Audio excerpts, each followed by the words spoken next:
Hello, everybody, and welcome to the first Badger Banter of... Well, it won't be your first Badger Banter of 2018, because you'll have seen the one with Mikey Casey. You're making this way too complicated already. But it's my first Badger Banter of 2018, not yours. So, welcome to Badger Banter. Hey everybody, I apologise for everything that's coming in the coming 2 hours. So, as per usual, I'm Paddy Murphy, mostly. Mostly. And I'm Barry Fatty. And we are recording this, I'm getting good at this dates thing. It's finally starting to happen on the 6th of January 2018. Whoa. Yeah, so you're probably seeing it, I'm guessing, close to the end of January. But and obviously, as always, our beautiful patrons are seeing it first, and then it'll be released to the other hedonistic scum. I think we're behind on that too. Okay. Just the public release. But fuck the public. It's all about you guys, the patrons. But also, you guys who are actually donating money, you guys are still on schedule. So. But also thank you to the public who do watch it as well, I guess. Oh yeah, they'll see it eventually. So quick, we're going to go through our kind of, what do we call it? Shoutouts. Yeah, rundown of shoutouts.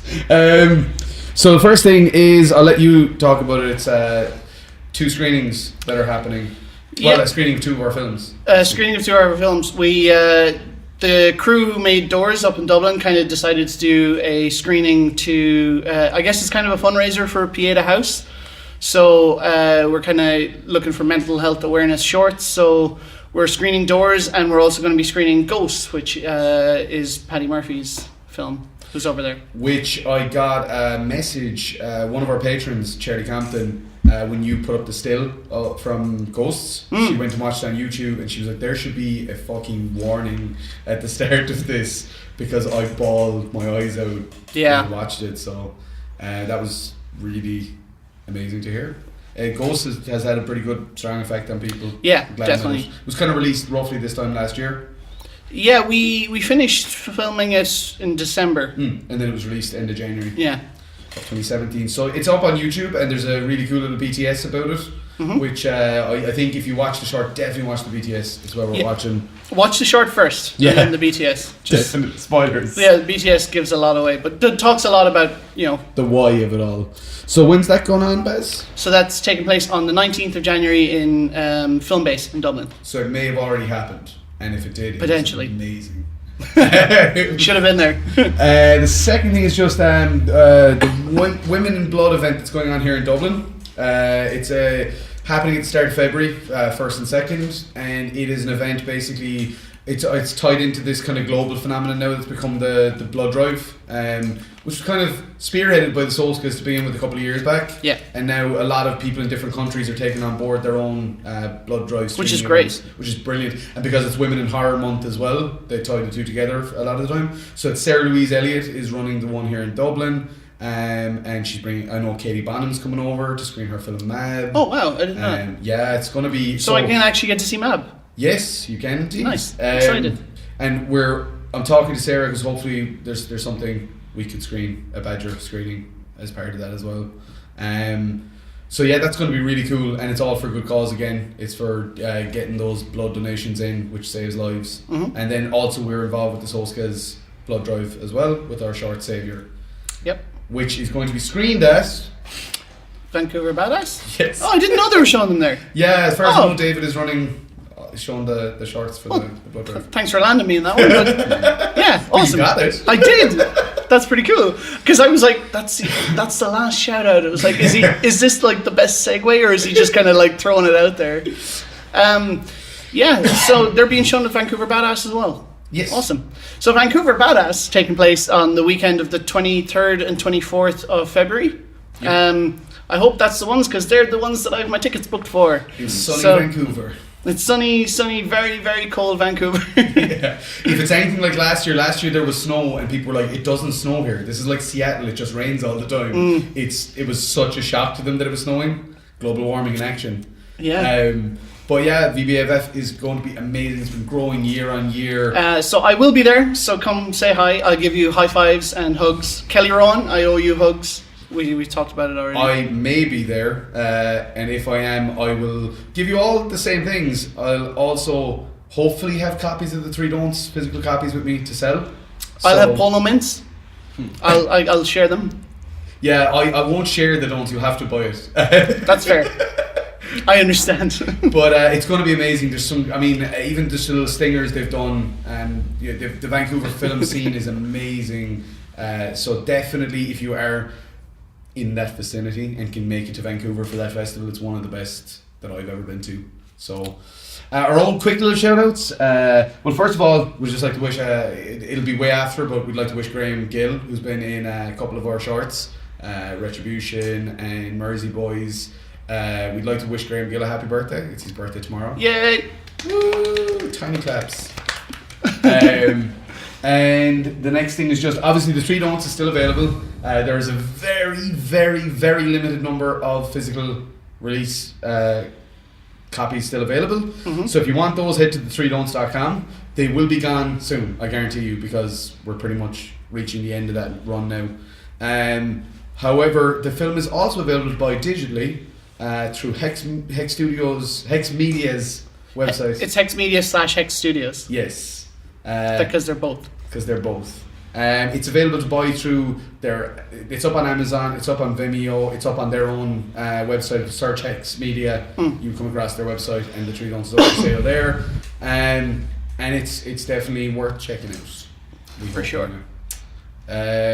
So yeah, and I think that's and kind of it. Big shout out to all our patrons again. And we'll list all the super important patrons at the end. Yeah, and anyone who is watching publicly who is curious as to what Patreon is, Patreon is kind of like a service where patrons can kind of donate a monthly amount, and they get kind of first access to all of our stuff, that video podcasts, short films. We have a couple of sketch ideas that we'll be putting out possibly exclusively on Patreon. And I just off that, I want to apologise that over, we'll say December, it went quite quiet on our Patreon. We were very busy. There was a lot of deadlines to be met, and then it was Christmas as well on top of all that. So, but we will say that we're hitting 2018 ground, like with our feet in the ground running. Yeah. So don't worry, there will be shit tons of content, and it's going to be really, really good. So definitely stay tuned for more. Yeah, so if you're interested in signing up, head to patreon.com/Celtic Badger Media. I'm sure I'll put a link somewhere. Here. Is that on screen? Yeah, it is. Yeah, I'll put one there. Perfect. Just to be awkward. So, without any further ado, let's introduce this week's guests. You want to go first? Who went first last time? I can't remember. Alright, I'll go first. It was a while ago. It was. So, to my left is actor, writer. You've done some directing. Philanthropist. He's always donating to charities. Banger in the 3 don'ts. Adam Moylan. Woo! Tiny claps. Welcome to the show. Thank you. I've never been here before, so it's actually. Yeah, you've never been to the cave. Yeah, I haven't been to the new spot yet. New cave, NU. It's like oh God. I'm so against that name. Yeah. It's unbelievable. Your pain is my reward. I didn't even know what that was. Okay. And before we get too distracted, to my right we have actor, writer, amazing human, and person I like to make out on the regular, Mr. Brian Clancy. How's it going, Brian? Good. Happy to be losing my podcast virginity. Waiting for this for a while. Took time. Yeah, it took a long time. I remember you messaged me months ago. Oh no, it was over a year ago. Yeah, and you were like, how easy would it be to set up a podcast? I'm like, it's a lot of work. Fuck it. As you've witnessed from this morning's setup. Here, yeah. Even if you drop out the 3 cameras, it's still quite and then you got the post side of it and everything as well. Yeah, we're just saying this. We just like throwing more work on ourselves. Oh yeah, fucking super up the fucking wall. Who needs free time? Welcome to the show, Brian. Thanks, guys. Happy to be here. So, well, what we do kind of first is we just kind of talk a little bit about where you come from. Where did you go? Where did you come from? Cotton Eye. I wish I had the banjo. Can you play the banjo? No, but I could. I could learn. I thought this was going to be so I could, but then I took a hit to the head. Lost all memory of how to play the banjo. That would have been hilarious. But yeah, in general, can we Patreon exclusive short? About a guy who loses the ability Yeah, to play banjo. who gets Tom and Jerry'd, and he can't remember how to Does do a it. piano actually fall on his head? Well, I mean, can we afford a piano? We can CGI it. Even a CGI piano is expensive. Like. True. Fair enough. I can get Kieran Murphy to model one. Well, then that could be what. I could play a over the piano. edge, I was just literally. gonna I can play piano. Just dress him up as a piano. Yeah. You can play piano. I could I could play a piano. I could actually physically play the role of a piano. I was so impressed there for a second. I was like, Adam, I had no idea. You know, you can say so when he needs to. If I'm like, you're a piano, you might be like, I've got this. Piano. That's a role for you to really sink into. Yeah. So off that, how did you get involved in? Have you always wanted to act or stuff? Like, how did you get involved in that? I actually started off doing heroin, and no, I need you to pull back a bit from the mic there, man. He's trying to eat it. yeah, no, pretty much since for as long as I can remember. Yeah, like especially my family, my mother's side of the family, introduced me to Star Wars when I was about 2 months old. So I can imagine you're in a cot just. I knew Darth Vader was Luke's father before I knew who my father was. So Kind of makes sense. every time he sees Darth Vader anywhere, he's like, Dada. it's the first thing. Is it really you? Yeah. So Star Wars is a big influence. Oh, massive. Star Wars, Rings. Lord of the Rings, any Marvels. Fuck DC though. I mean, I'm sorry. I love the Joker. But other than that, you know, and Jason Momoa. The I Joker, just did that just specifically to see your reaction. Fuck off. the Joker, and Jason Momoa are the only two good things to come out of DC. It's not Aquaman, it's Jason Momoa. Yeah. Christian Bale's Batman was amazing. Yeah, he's alright. Christian Bale is somewhere just crying. Yeah. Yeah. No, Christian, Why like was no, that? the Dark Knight franchise, like with Tom Hardy, Christian Bale, and Heath Ledger, like they're unbelievable to And me. Cillian but- Murphy. Yeah, fucking Tommy Shelby, like, you know, what a man. This week's podcast brought to you by Controversial Opinions. We do have that disclaimer at the end of the podcast. Do we? That says, I yeah. got rid of it. Oh, I what? haven't No, put I it in- just- I haven't put it in the last two. I'll have to put it in this one. Oh yeah. I'm just not like I think DC I think Marvel like already did that, and then DC just tried to do it and I it agree didn't with work. you. Yeah, Mm-hmm. They're doing it in reverse order. yeah, see, you know. and- I think like Warner Bros. Marvel. in general, it's like with the Universal thing. Yeah. It's just like, let's just make a dark universe for this, but you haven't done any of these Yeah, movies exactly. yet. Yeah, We'll like, figure that out as we go. I feel First like film for a universe doesn't work out, you're fucked. yeah. I feel like Marvel spent the last 10 years like doing 15 probably. I guess, yeah when doing it individual films like Thor, First Iron Man was 2008. yeah. So, So 10 they, years. but like then eventually when they had all those films brought out, they built like you knew who these characters were. So Yeah. when you put them together, that's why it was special. Whereas DC were like, just put them all out together at once. Yeah, and just be 3 like, films "There, in, boys." everything. That's what I found with the Justice League. Is, you know, the first moment when you see them all together, you don't really get a reaction. When No. they're just all on a rooftop, and you're like, oh, okay. You're like, how did these guys know each yeah, other? and like when you And first see the to be Avengers- honest, they don't even know how they know each other. Yeah, it's true. She with you? I don't know who she is. She's some Amazonian. That's bullshit. You emailed her like 20 minutes ago.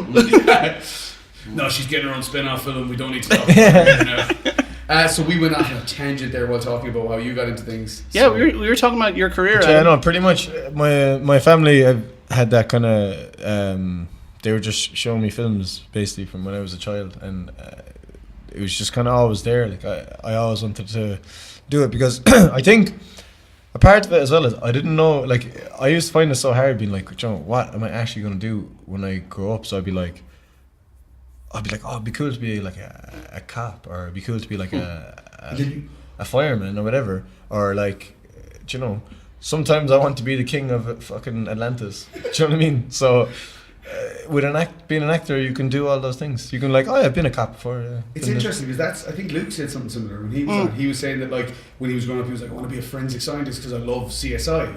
And then he was like, he realised that when he looked into what being a forensic scientist actually was, he was like, no, but I like what it is in CSI. Yeah. And he was like, so he was more attracted to the idea of pretending to be. No, a but I forensic feel analyst. like yeah, it gives you an experience, and you get to travel everywhere, and it's just the perfect job in my opinion. So like that's just why I wanted to do it. Like Epic, and we'll jump over to. Yeah, and I guess the same question to you, Brian, is like, because admire- I know you've had quite a tangential path to get to being an actor. So you want to talk about that? Well, my mom always told me, even since I was a kid, she was like, you should definitely go into acting. But I remember watching, geez, I must have been like 4 years old, and I watched Boris Karloff, Frankenstein.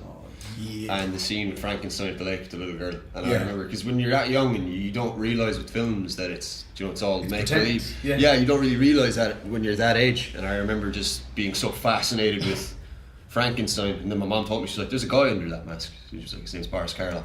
I was like, dude, what? Does Frankenstein know about this? I was like, someone's like pretending to do that. I was like, there's someone under makeup. I was like, whoa. Fascinated. Boom, Yeah. that was it. And I must have watched Frankenstein every day for months on end. That was it for me then. I was walking around the house like, "Ugh." Yeah, I think there's a part of it. Frankenstein. There's a part of it that it's the fact that you can step into a different kind of world, like as in like Lord of the Rings or something. You can be like, Joe, I want to try in this costume and get a sword and just slay all these orcs. Yeah, like You know? when you're playing around as a kid in your room with Sword of Shield or whatever the fuck you're doing, if you try to do that as an adult, like in just spare time, like acting or filming, you look like a fucking maniac. You know, but if you do it someone kind up by Cratlow Woods just swinging the sword around. yeah, like if me and Adam were to act out a scene from the Three Don'ts in the centre of town, people would be looking at us like, what the fuck? But you put a camera in front of us, all of a sudden it's acceptable. Do you know? It's so true. Yeah, it's like, there's a camera there, it's legit. Yeah, it's fine. Yeah, it's like the whole high vis vest thing. You know? It's like throwing a high vis vest, stand out the road with a cone. No one's going to ask you shit. It's important. Gareth Edwards, when he shot Monsters, a lot of that was like completely guerrilla style. Like, and he went onto construction sites and everything that were supposed to resemble like the world falling apart, and he just literally put on a high vis vest, a hard hat, and went out with a camera and filmed these two actors on this thing, and then just fucked off again. But like that, it was the legitimacy that the high vis vest brought. Yeah, no, I find it interesting because you do me and you do share that love of the old school horror stuff, like the old school Universal monsters and all that. Yeah. And I don't know, I think when we've had chats about film stuff in the past, there's always this kind of like, even with the bad characters, be it Banger or whoever, or Bonnie, there's a vulnerability to the bad guys, and I think that comes from that, like, you watch those old monster movies and you're like, wait, who's the monster here? Like, yeah, exactly. Yeah, like even with Frankenstein, everyone assumes that Frankenstein's monster is but it's not. It's the doctor that put him together. Do you know, the one that dug up corpses and chopped them up and stitched them together, and then waited for it to get hit by fucking lightning. Do you know, surprisingly, he was the bad guy all along. Yeah, it's just misunderstood. He sounds like such a gent. And there's always that touch of romance in the old classic horror flicks. Even Creature from the Black Lagoon had a love interest. Yeah, you know, and he had gills. I like the way that's where you draw the line. Yeah, it's just like tentacles, grand. I've actually seen some tentacle stuff. It's kind of okay. At least Frankenstein was kind of human, and Dracula's a handsome bastard. Oh, he's pretty handsome. The Wolfman, when he isn't the Wolfman, is a handsome bastard. But the Creature from the Black Lagoon is like, fuck this. Did you see that gif? All he does is the things that fish do. Them. That's it. That's it for the entire film. Speaking of which, you see, I really want to see Shape of Water, which is like Guillermo del Toro's like homage to Creature from the Black Lagoon, because he tried to make it a couple of years ago. He tried to get the rights to Creature from the Black Lagoon, and there's apparently all kinds of rights issues with that movie. Yeah, because that's the one no one seems to want to remake. Dracula's been done a million times. It's all apparently the rest of because it was a short. Creature from the Black Lagoon wasn't like a feature-length movie. It was like a featurette. It was like 45 minutes. there's a feature length cut of it. Yeah, that's well over an hour anyway. Yeah, because I remember reading about it that because it wasn't a feature-length movie, it was really hard to retain the rights for Universal. So there was it was actually on the Movie Crit podcast that I heard them talk about this when they brought up Shape of Water. But Guillermo del Toro wanted to make it. They were like, you can't. So he was like, I'm gonna make my own fucking Creature from the Black Lagoon movie. So fuck you. Fair enough. But that's the way to go. Unbelievable things about it. Like yet again though, that has like a romantic interest as the central arc of it. But like, I don't know, in that it looks like it's done in this really elegant style, whereas in Creature from the Black Lagoon it's just like, as you say, a guy going and they're smashing stuff. It's still a great film. It's so strange compared to the other ones. But the poster for that's my favourite. Yeah. The Creature from the Black Lagoon poster's awesome. But so then what would have been your guys's, and you can answer this individually or whatever, like first on-screen appearances in anything? What was your first role? First role, acting, Three Don'ts. The first time I was on screen was the music video for Perfectly Insane. Yeah, that was me. I think I made a film in the first year of college. I did, and I got my uncles to play drug dealers. Yeah, it was me. So your family have always been very supportive of you then. No, man, I told you, my uncles got me into film, so when I actually started doing it, I was like, I need you now, come on. And they were like, okay, they took well pleasure, man. They fucking put up their socks into their pants, put the hoods up, came out with fake guns. It was a ridiculous film. I think it was called Temptations. I made a, because we had to do it for college, so I was like, the story was about my character getting drugs off this drug dealer and then screwing him over, and then he came after me, and my friend ends up getting shot in the midst of of it all. So, but I remember it was all so ridiculous. Like we did it in like the green across from Tolman Park. Is that where all the Scots play? Yeah, and then my friend John was supposed to play a detective, and he showed up on the day in Munster tracksuit and a hoodie, and he was just there going, "Stop!" I was like, "Oh, what is this?" I passed the project. Yeah. But, I look back at it now, and I'm like, "Oh my god." But that's probably the first time. Because I was going to say, the thing with you, I guess, being in college, you were making stuff. So there was an opportunity to be in stuff.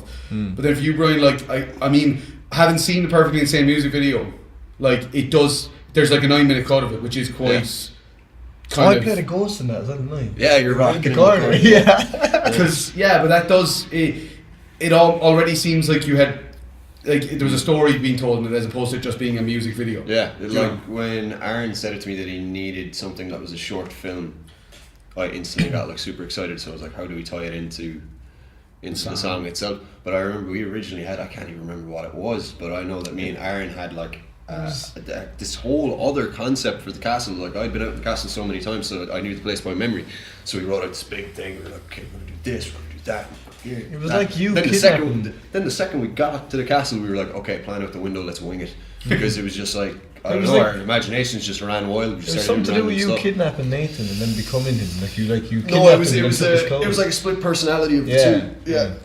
The two of us in it, the lighter side and the darker side. So we didn't even know what we were doing for that first 4 minutes. We were just having fun. But some of the shots that are in that music video. Do you remember singing the Hobbit song in the middle of the castle, holding hands? We've been singing that for years, to be fair. Like 4 of us all joined hands, started singing the Yeah, because the acoustics in the room it sounded absolutely insane. Someone walked past and said, "What the fuck is going on in there?" Somewhere out there in the world of you doing the Gandalf scene from the ship where you fall the Fly You Fools. We had a big argument. Think it's Run You Fools. It's not. I'll give you the book. It's Fly You Fools. It's not Run. Just because it's in the book doesn't mean Ian McKellen didn't say it like Run. He said, "Bro, why would he say Fly?" He said Fly. Listen to it. It's a big Fly, as in Fly You Fools. Fucking move, like. Do you know? Run, you fools. And plus, Gandalf wouldn't say, like, run. It's not a Gandalf. It's not a Gandalf word. Fly is more. I'm a wizard. Yeah. Plus, he was telling them just there's some eagles that will take you. Like, it's all good. Don't worry. Was he talking to the eagles then instead? No, he was talking to them. He was like, fly. Why are you walking all the way to fucking Mordor? Oh my days, that's it, yeah. That's what everyone gives out. It was like, why didn't they just get on the eagles and fly the Mordor? Because the film would have been 2 fucking minutes long, right? Throw the ring off the eagle, done. Slam and dunk. Yeah. Kobe.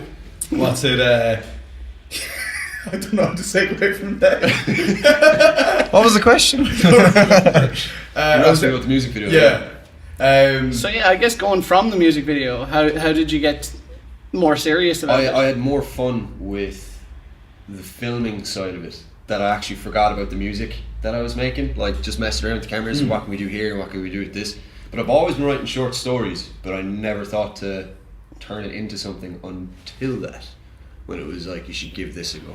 Because I think there's so much more that you can do with a story than you can with a song. Like, I know you can like put a story into a song, but with a film you can get so much more across. Because I had the concept in my head for the don'ts for like 2 years before I talked to. I just remember you saying it in Cobblestone Joe's. Everyone thought I was just fucking nothing's going to happen with that. It's like, because a team. I remember like you were just like trying to play a traveller.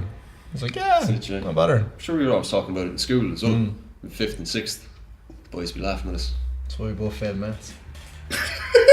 What? That's why we both failed maths. We used to sit together in maths, remember? Weren't we separated at one point? Yeah, we were. Yeah. Sounds about right. Yeah. And that's why we brought them on the podcast Together, yeah, because we are good at making bad decisions.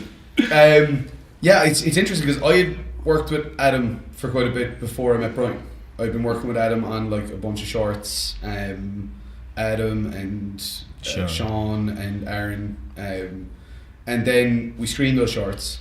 And I just remember you saying to me, we were walking over to the Murray Lodge and you were doing a traveller accent. And you were like, yeah, Brian wants to talk to you. He's got an idea for a film. Yeah. Because I was like, what are you doing? Or something. Planting We were all in Cafe Noir. Yeah. We sitting on, not Cafe Noir, Cellar Door. We didn't even talk. We didn't know each other that point, but I was always sitting in one corner and you were sitting in the other. I was writing over there and you were writing my over laptop there. right over here. And I'd met Nate because I met Nate upstairs and we were chatting about a music video concept and stuff. So I kind of knew Nate a little bit, but yeah, literally the first time I ever spoke to you was walking across the Murray Lodge. You were just like, "Here, we should meet up for a coffee. I've an idea," and I was like, "Yeah, cool." Sounds like Speaking of Cellar Door, on a side note, Abby, please come home. Yeah. I miss you We so miss you, much. I'm going to chime in with this. Abby, please come home. You're my favourite person in the world. Remember she was meant to be at the end of the first 3 Don'ts story? Yeah, she's yeah. with her When the sister was The original ending for the Don'ts, because it was just the short. Yeah. It was Benson's sister. Sister shows turns up. up, And the last yeah. one was like, what the fuck? You know, dead bodies everywhere. Yeah. And then that turned into Uncle Harry, which was a whole different thing. I still don't know how any of that happened. There was a process apparently somewhere. I think it was just like a fever dream. I think we're all going to wake up and be like, remember that shared dream we all had where we made a weird film like about Traveller? The Badgers are a hive mind. We all dream the same. Actually, that's a question I have for you. Was Reverse. when we finished the first half an hour of the Don'ts, when it was just the short, and then Eric said he had an idea for a second and third script. And I remember when we first said it to you, you were like, "No, I do not want to direct." Not that you were just like. I said not in a bad way. You said, yeah. Even with the first one, you were like, I want you to. When I gave you the script, Yeah. you were like, will you direct it? And I was like, oh, I don't know, because I'd had some bad experiences. Yeah. So I was like quite averse to the idea of directing again. And then it was like literally about a week or two passed, and just reading it over and over, I was like, I really like this. I really want to do it. And then I remember I met you again in Cafe Noir, and I was like, I'd like to direct it. You were like, sweet, excellent. Yes. Okay, let's go. Let's move ahead with this. Well, what made you decide to do the feature? What changed your mind around? What happened was, I remember Eric pitched them as more extended shorts. And at that point, I'd seen with the first Don'ts that it wasn't getting into festivals, it wasn't doing well because it was 30 minutes, and everyone was just like, this is too long. And when I read the scripts for the subsequent ones, I was like, this is going to be 45 minutes, and this is going to be another 45 minutes. Yeah. And so I remember being like, it was when the kind of the dawning realization, I was like, well, instead of doing 3 of these as 3 separate things, if they do take place within one weekend or whatever, like, it can be a feature. That was the moment where it all kind of came together in my head. It was like, well, if it's a feature, I would be very happy to do that. Yeah. But even then, it was like, how are we going to do a feature? And I don't think we ever thought about that. I think that's how we got through the Don'ts. I don't think we ever thought about, like, we're making a feature film. It was just like, let's go out at the weekend and shoot stuff with We our all kind friends. of had that feeling when we were all in the cinema. It's like, oh, so this is what we've been doing. You know, you kind of forget that you're making a movie when Most you're in winged the depth of it all. It really was. It was up there as one of the most I just winged remember films. just digging graves in Do you remember that Clonlara. woman that came by and was like, Talking to us. She was like, we were like, oh, what are we going to say to her? But what was the advice that she gave? came up to us and we were like, oh shit, we're digging a grave. She's going to freak out. And she was like, what are you doing, lads? And we're like, we're making a movie and we're just digging a fake grave. And she was like, you need to pile the dirt higher on the edges to make it look deeper. I'm like, You've done this this before. woman knows way too much. Myself and Paddy at the same time looked at each other like, okay. Right. Scariest thing about that location is that, The grave is still there. no, that would be scary enough. Where The grave isn't there. Where we did your scene, do you know where you were lying for Yeah. the green screen shot? Yeah. Oh, this is so terrifying. It's so weird. What? A Don't tell dead me- traveller's remains were found there. I swear. No Where way. my body was? Yes. Shit. Yeah. When did this happen? Like a year after we shot there. It was crazy. I Did met we somebody- No. Did we No. give an idea to someone? Look, seen- basically some lad in Limerick went missing. It was terrible. It was Cathy actually knew him as far as I know, and he had, unfortunately, as happens in Limerick so often. Yeah. you know, the Shannon takes so many people, but he'd washed up there, and that's where he was found. And I was like, what? Like, that's where... Because I went out there and somebody said, are you out here looking at where... This was ages after we shot. Yeah. Someone said, are you out here looking for where they found that lad? And I was like, no, we shot a film out here like a year ago. And they were like, all right, because like, that's where he was found. I was like, like traumatized. All the spots, man. Yeah, very crazy. Creepy. Damn. Yeah, but I just remember that with that transition though of going from the short to the feature, it was like having the 3 stories worked very well because it created a three acts structure.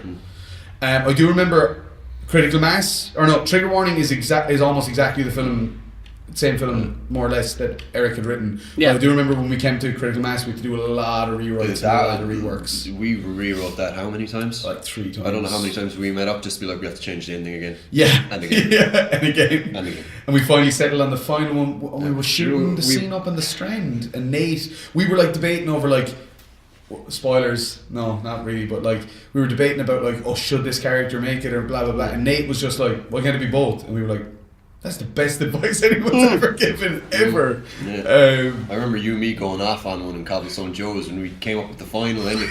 We were like, yeah, we're gonna light the house on fire. Throw a petrol bomb. Yeah, it's gonna be crazy. And then we're like, nah, we gotta slow this down. It was one of those ones where it just spiraled out of control. It was like, and it was so good though. It was so good. But if we had the budget, it would have been incredible. Yeah. Nate just lighting this spliff off the fire as the house burns down around them. Nice. Very Fight Club-esque ending, you know. Yeah. So actually, we skipped over some parts at the start of the show. Did we? We're back there now. You just discovered time travel. That's how it works. Yep. We just haven't told anyone yet. We're only using it for ourselves. Yeah, it's a private thing. We're going to go back for... Quickly, is it okay if I release the Kraken? Do it. Thank you. Oh, I really thought he was just going to like fart. I thought he was actually going to Davy Jones it, like. Oh, he's going to the toilet though. Oh yeah, well, I mean, I wouldn't call it a Kraken. It's more like silkworm.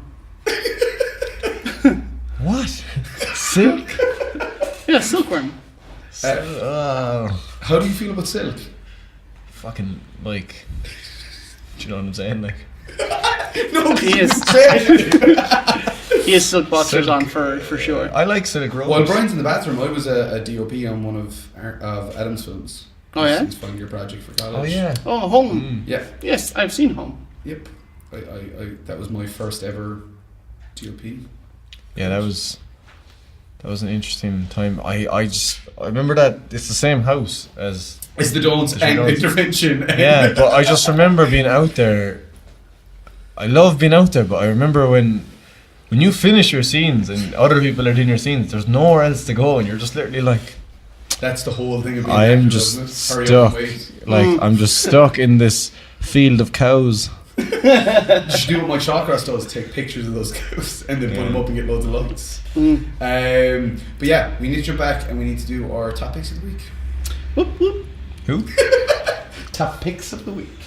Top picks? So- Toothpicks, like. Toothpicks. So top picks are essentially something you've watched, listened to, played, read over the last kind of while, General maybe over while. Christmas, that you know has resonated with you, that you want to talk about, that maybe a lot of people don't know about, that you're like, hey, you should check this out. So that's kind of So yeah, you can kick it off. me. Okay. Mine is actually for the first time is a game. Hey, My God. It's a game that I found through watching people play it online that really, it's the most frustrating game in the whole world. It's called Getting Over It with Bennett Foddy. It's from the same guy who, you remember Quap? Yes. The running game? Yeah. It's his new game. But it's so weird to describe when you have no idea what I'm talking about.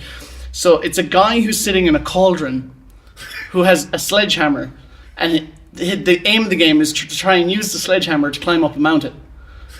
But it's incredibly difficult. Yeah, I know, right? Okay, it doesn't make any sense. I'll show you. Sounds amazing. I'll show you after the podcast. Like, It's like Quap. So there's no button controls. It's only the mouse. and you move the mouse around and he'll swing the hammer and you try and climb up the hill. But what's really good about the game, like the whole game is a narrative. There's a story in it, like it's not just fucking around. Which is what Quap was. Yeah, the Quap was just like here, try and make it to the finish line, and if you make it to the finish line, try and do better, you know? Whereas this one is like, there's a narrative story involved, nothing to do with the guy in the cauldron or the sledgehammer or anything. He talks about gaming in general, and it's like, you get so far in a game, and then like you could fall off this section and end up at the bottom of the mountain and have to start again. So he talks a lot about it's okay to start again. It's like, you've done this before, you can do it again. It's just, it's getting through it. And a lot of it reminds me, without going into spoilers, of The Last Jedi. And it's okay to fail. Yeah. It's that whole mentality of like... That's the mentality I had in school. Where you can get so far in the game and then you can fall back down. You're literally back at the start again. It's how I eventually learned to like Dark Souls. I remember when I first started playing Dark Souls, I was like, fuck this game, it's fucking ridiculous, it's so stupidly hard, why would anybody want to play this? It's pain.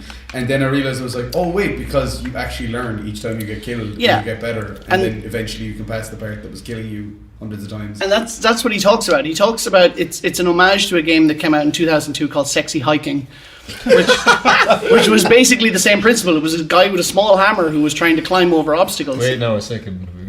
A small hammer? What kind of hammer? Small hammer, like a lump hammer. A lump hammer? What the fuck's a lump? Oh. Yeah. Literal lump. So not like Mjolnir, like... No.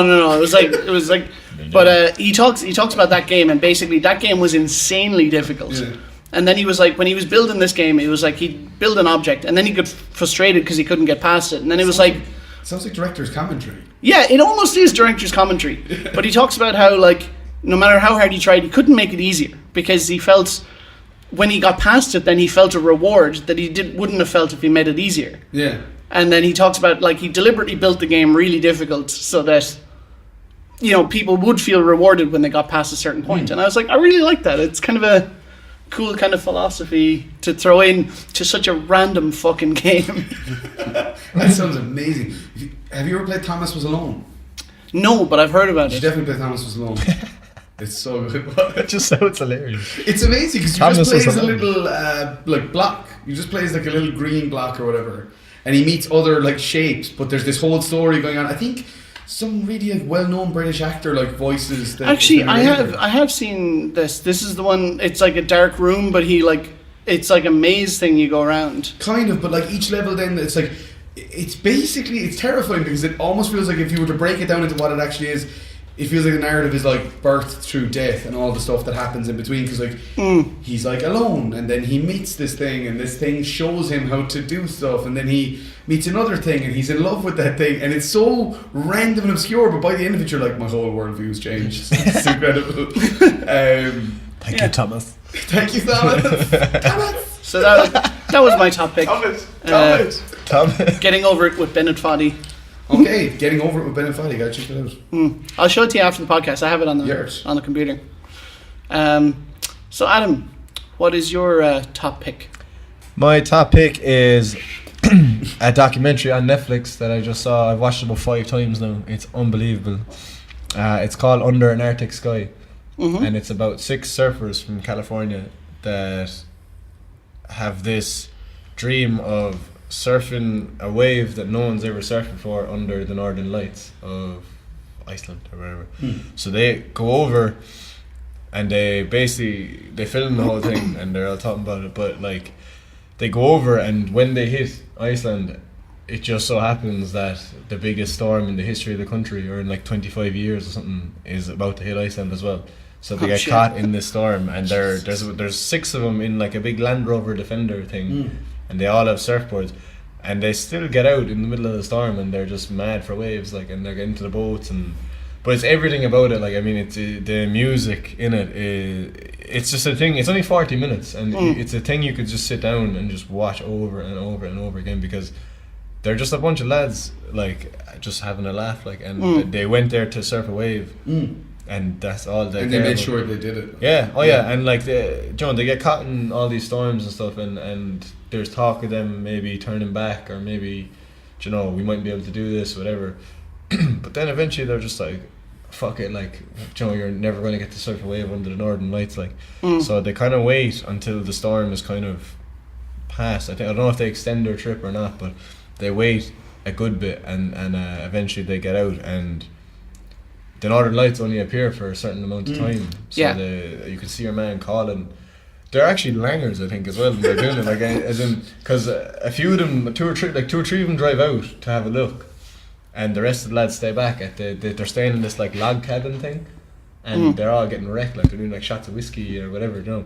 And beer blankets. Your man just calls them, and he's like, you know, he's like, get down here now, because the storm is like, or the weather's fine, the lights are up. He's like, I don't know how long they're here for or whatever. So the boys then rush down to this place, and they jump into their wetsuits and start surfing away. Mad. Probably langers. So, but it's really on Netflix. Yeah, on Netflix, under an Arctic sky. Yeah, it's definitely. really, really cool. The music especially for me, I've downloaded like half their tracks. Like, Nice. it's so cool, man. It's just so nice to watch, and it's literally. That's what I said to the lads. I made a group chat then, and I want to do something like that, like, you know. So Cool. if the lads will just get up and go with it, please. Sounds good. Take the Osmo. Yeah. Sorry. I'm stuck between two. Can't It's decide okay. a game and a CD, and I don't know. Look, that's acceptable. A game and a CD is acceptable. I'll Game allow and an it. album. Oh, I can't really decide. I think I'll go with the game. I was just thinking about when the last person who said CD to me was. yeah. I liked it though. It's true, yeah. I Physical liked it, media. yeah. Yeah. So I like physical media. The game I've been playing every second night in the evening is a game that's been around for a while, which many a person know of. Skyrim. Oh hell yeah. Skyrim, but that is the only game that I've ever played. Like, I've been playing games since I was a kid, man. On the Sega Mega Drive. There's something about that game that even after how many years? It's been out since 2011. Yeah. To this day, I'm still finding things in the game that I Yeah. never saw before. It's just like the other night I was playing it, and I just stopped, and it's like when you're on top of the throne of the world map, and I was just looking at it, and I was like, the amount of effort that these guys put into the game, like, what was it, 8 years of work or something like that? Because like Oblivion was like 2005, and they had been working on Skyrim for like 2 years when they released Oblivion. Like, and it's just so full of surprises. But Like, it's also why everyone's giving out like, oh, where's our new like Elder Scrolls game? And it's like, you do realise like that it took them like 8 years Yeah. to make that one. Yeah. Like, and like they were speaking about Elder Scrolls 6, and they said that they're waiting for the technology to catch up, yeah. and that was just after next generation consoles came out. So it was like, what are you? But you could see that with waiting for like what's the Fallout plan? 4, the advancement wasn't. A lot of people kind of when they played Fallout 4 were like, oh, it's kind of just Fallout 3 with like a little. And I'd say their fear with Elder Scrolls is like they don't want that. They don't want people to just be like. Oh, It's probably just their Skyrim. biggest title. Yeah. You know, but you see, like, you'd be playing Skyrim, you go into like this tiny little cave on a side quest or something, and then you find this door that would open up into like almost like a giant little city that you just like, I did not think this was going to be behind this door. You know, it's just it still blows me away. I'm really tempted because like I have the Nintendo Switch and they released Skyrim on it over Christmas, and I was like, I'm terrified if I get Skyrim on this and I can have access to it everywhere. But like they That's brought out scary. the Skyrim VR for PlayStation 4, and I'm like, this game's dangerous enough as it is for certain people. There's lads that lock themselves away for months staring at a screen playing this. I'm like, you want to give them a fucking headset? I'm like, Like they're you're only never supposed to gonna use for like 30 minutes max. Oh God! If you have zero social life and you have that headset, you're done. Like, You don't need any. You're like, I'm married in Skyrim, I have a yeah, house. that's it. I got a wife. I adopted 2 kids. I got a fucking mud crab outside. It's everything you need. Do you, You know? do you remember the very first time I ever played Skyrim? Getting killed by the shittiest thing ever is the first thing that ever happened to. That's what always happened to me with those Elder Scrolls games. Is like I start playing and I'm like, oh my god, this is so cool. And like in Oblivion, it was like went into this room and it's like, oh, a giant rat, and it like killed me, and I was like, I feel so bad, but everything right now is killed by a giant rat. When they introduced giants into Skyrim, you know, and the Elder Scrolls fans were like so hyped, oh my god, giants finally in the game. So your initial reaction when you see one is like, jog straight up, club, gone, done. If I ever got to the stage where my main focus was to find a girl that I could marry in a virtual world, I don't know what I'd do. I really. Isn't that happening in Japan now? In places like that where they're marrying animes? now legally marrying an anime character. So there's fucking hope for you. Ridiculous. Yeah, marry Laura Croft, like. Oh, but man, like if that was your main, like if you were sitting there going, oh, I need to find a wife. Go to a pub. No, I'm on about like in the village, you know. What village? You know, the one with the dragons. Do you know the one I ransacked last week? Why don't you just take a wife for yourself then? Jesus, man. Skyrim, what was the CD out of interest? Hobson, No Shame. So like I admire that man a lot because he became so successful from his basement, you know, and he was offered like deals from record labels and he turned them all down. And it's literally his basement, man, is a third of the size of this room. Yeah. And now he's a millionaire, you know, and all he was doing with his music was telling his life story. Yeah. You know, so each album is that next chapter in his life. And just hearing this, it's almost like he's reached this pinnacle, and it's such like a jazzy album where it's very uplifting, but the stories that he's talking about are just so sad. It's almost like he cuts himself open for it and just pours everything. Like he tells you everything that's going on with him in his life, and it's like he's one of those few artists that you just relate when you hear it. It's like every track, it's like, yeah, I know that feeling. It's like I've been there. It's like he preaches. You see the lad with the moose head on the wall that you showed me? Yeah, the music video, and he has a song called Purge, and the whole theme of the music video is Purge, but when it jumps into the second verse, it's a load of the KKK sitting around eating a load of cheeseburgers, and his verse is started and he's rapping, but you're like, where is he? And it pans up and his head's just mounted on the wall, you know. It's just like a moose head, like. But he films all his own music videos, edits them himself, like literally just. Yeah, the dude is just works like a motherfucker. Yeah, but there's something I find that like when it comes to certain things that you do relate. If you know somebody's story, like the reason that I'd be such a big fan of like Joe Lynch is because like I listen to him and I hear him say like, I was fucking broke when I met me, and I'm like, but that movie's so accomplished, and like I can then super relate with that because then I look at what we're doing and I'm like, well, that's what we're doing right now. We're super broke making films. Sure, that's what we said from the get-go. We were like, okay, we have fucking no money to make this, so how do we make the story suit what we have around us, you know? Yeah. You know what's funny? My Google Drive is full. So I went into my Google Drive to try and get rid of, you know, whatever was on there to make room because I wasn't getting emails because my Google Drive was so full. Yeah, so I went in to look at stuff to get rid of it, and I found the document that I sent you when we started chatting on Facebook with where I listed all the equipment that I had. Yeah, the equipment list, yeah. The old fucking PDF of my equipment list. Oh man. I was like, oh man. I was like, I didn't delete that. I deleted a bunch of other stuff. It's got like, way too much emotional value. Yeah. You were so skeptical when I first told you about the film. Dude, I've talked about it on podcasts before. I almost didn't do the film because of you. What do you mean? Because of you. Fuck. It was because of the way like everything was brought up. It was like so we're gonna do this and we're gonna have like 8 cameras, so we only ever have to do anything once.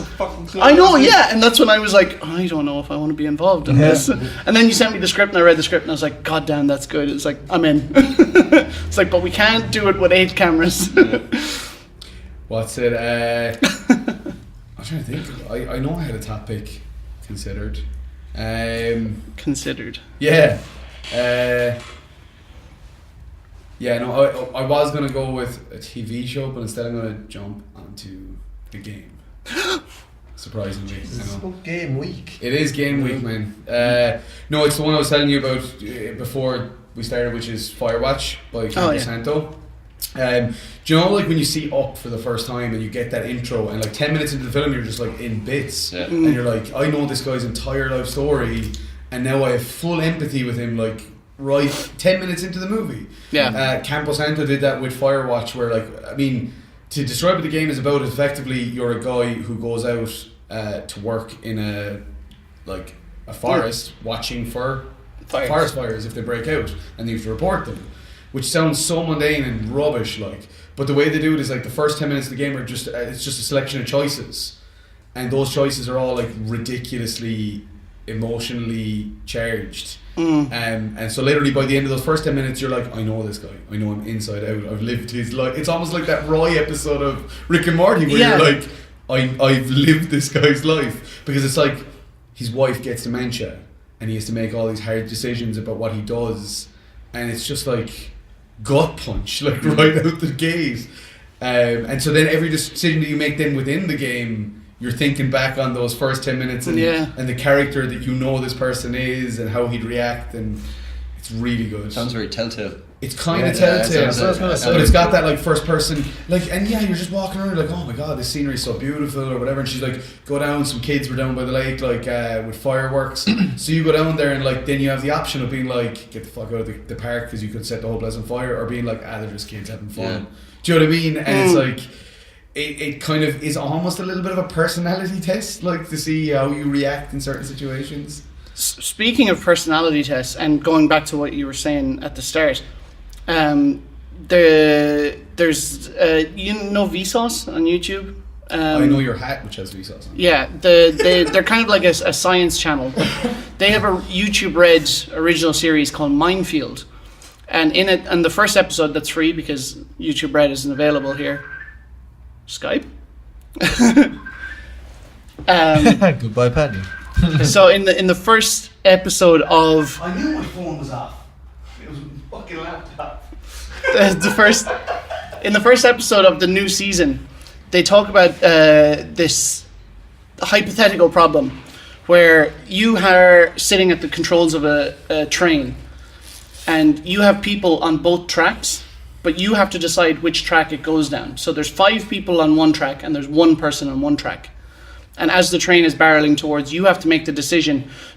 It's currently barreling towards the 5 people. You have to make the decision, do you leave it and let it hit the 5 people, or do you switch it and let it hit the 1? So what they did was they put that into practice. They actually set up a train station and set it up with fake video feeds that were supposed to be live feeds of a track, and basically showed them how to switch the track. And then the controller left, and you see workers coming onto the track with their headphones on or their mufflers on, and basically, do they flip the track or not? And like, holy fuck, like what an emotional train wreck. Like it was so difficult, but like they set it up so that it was like a simulation, and they made it clear to the people afterwards that nobody was hurt. It was just a social experiment to see what people would do in that situation. Yeah, and out of the 10 people that did it, only 2 people flipped the track, and like flipped it to the 1 person, and they then went through their processes of like, it's like, I thought if I saved 1 person, or so it's they all like killed 5 instead of 1. They didn't do anything because they were like, surely the train has a driver who'll stop it, or they all had excuses for not doing an action. Also, what they didn't know was that 1 person on the other track was Hitler. Was it? No way. It's all well and good because I can hear people in my head now like, that would be like, oh yeah, I'd flip it over to the 1, but until you're oh god, yeah. But that's and plus, as you would just be like, you'd be thinking so much about it. Yeah. You'd be like, there's got to be a train driver, and there's got to be and you just. Yeah, you shut down. Yeah, but I've had that happen to me in Telltale games where I've missed decisions because I've been like, I don't know, like why are you making I can't do this. Choose. Speaking of that Walking Dead Telltale game, I haven't played the 3rd season yet. I've only played the first one. Oh god. I haven't played any. But that game and The Last of Us are the only 2 games that I've ever gotten any bit attached to, because they're very similar. Yeah, I don't. I still haven't played Last of Us either. Oh my god! It's # never played. Coming 2018. Coming 2018. It's I'm making so good. But I'm making a statement on the podcast. It's like coming 2018. Like when you play as Lee with Clementine, you just feel so protective over your one. I found that when I was playing season 2, then, and I carried my save over, and it was like calling back stuff from season 1. I was like, oh Jesus, like this is too real, man. It's too real. Yeah. But I love The Wolf Among Us as well. Did you play that? No, I love The Wolf Among Us. So good. Season 2 is on its Tales from the Borderlands is one of the funniest, if not the funniest game I've ever played. The writing in that is... I wasn't even that big a fan of Borderlands before that. Like the games. And then I went and more so got into them because the game Tales from the Borderlands was so well written. And whoever wrote the score for...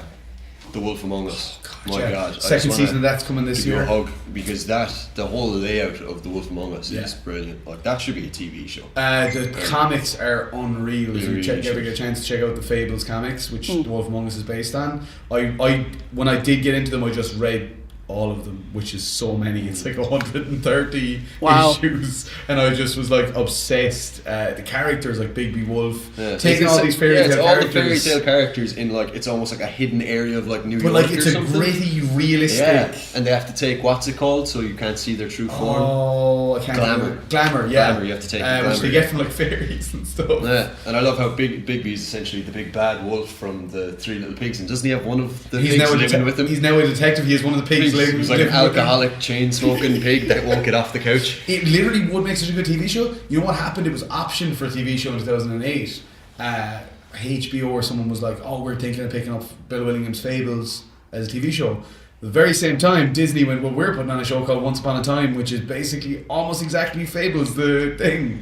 So You can't have the right to Fables, can you? Like, you see, that's the issue, is that like they couldn't be like, "No, you're not allowed to make a show where all the fairy tale characters live in New York and blah blah blah," because like they're fairy tale characters. There's no real kind of sense of ownership, you know. Whereas actually, if anyone has the rights to stuff like Pinocchio and Cinderella and stuff, it's probably Disney, because they probably did get the rights. Yeah, but it's funny because like Disney or all was like, no, fuck you, you can't use our shit. It's like Disney, none of your stuff is original. It's all robbed from somewhere. Exactly, like the Hans Little Christian Mermaid. Andersen was. Like, and they always Disney have own better fucking endings. Star Wars then. Yeah, they own Star Wars. They finally own fucking Fantastic Four and X-Men. they're Yeah. taking over the world, man. They really are. Disney are just... The conglomerate. Hey Disney, if you want to buy out Black Road Studios and give us all a Black Road Studios? Wow. I was talking about someone at Black Road Studios the other day. It was really weird. Someone messaged me and was like, "Hey, I see you work in a studio." I was like, "Is there any jobs going?" I was like, "No, man, that's not how it goes." Just like the studios. Yeah, I know. Just Do you not. know of any jobs going? Like, Well, I mean, if they want to buy out Black Road Studios, then we can keep. Like, we can use that to fund Celtic Badger. Where did you get that name from, Black Road Studios? Nobody's ever asked me that. No, that's not true. People have asked me before. There is a rally course in the woods at the back of my house that ends at my front gate called the Black Road. So that's where I took. Awesome. There you go. It's a way better That was back when it was in the shed where we recorded Perfectly Insane. Good times. Yeah. Yeah, good That's times. a much better story than the Celtic Badger one, which is just like... I love our Celtic Badger story. Didn't that formed... Well, it kind of began to form at... It was Iris, wasn't it? Yeah, Mm-hmm. that it was Furious Badgers. Barry asked Yeah. for names, and I said Furious Badgers. Barry was like, "Anybody else, please." Yeah, any other name at all. Because he hated the idea of it at the time. Because you were like, if we get It was a drama, it was more just because it was like if we get a drama, it was like I don't want it to be presented by Furious Badgers. It was like I totally did. Like what did we call our stuff before that? Well, we were part of Spadeline. Oh yeah. Yeah, so that was kind of, we did the 3 shorts with Spadeline. Yeah, but did we have the Three Notes done before Iris? yeah.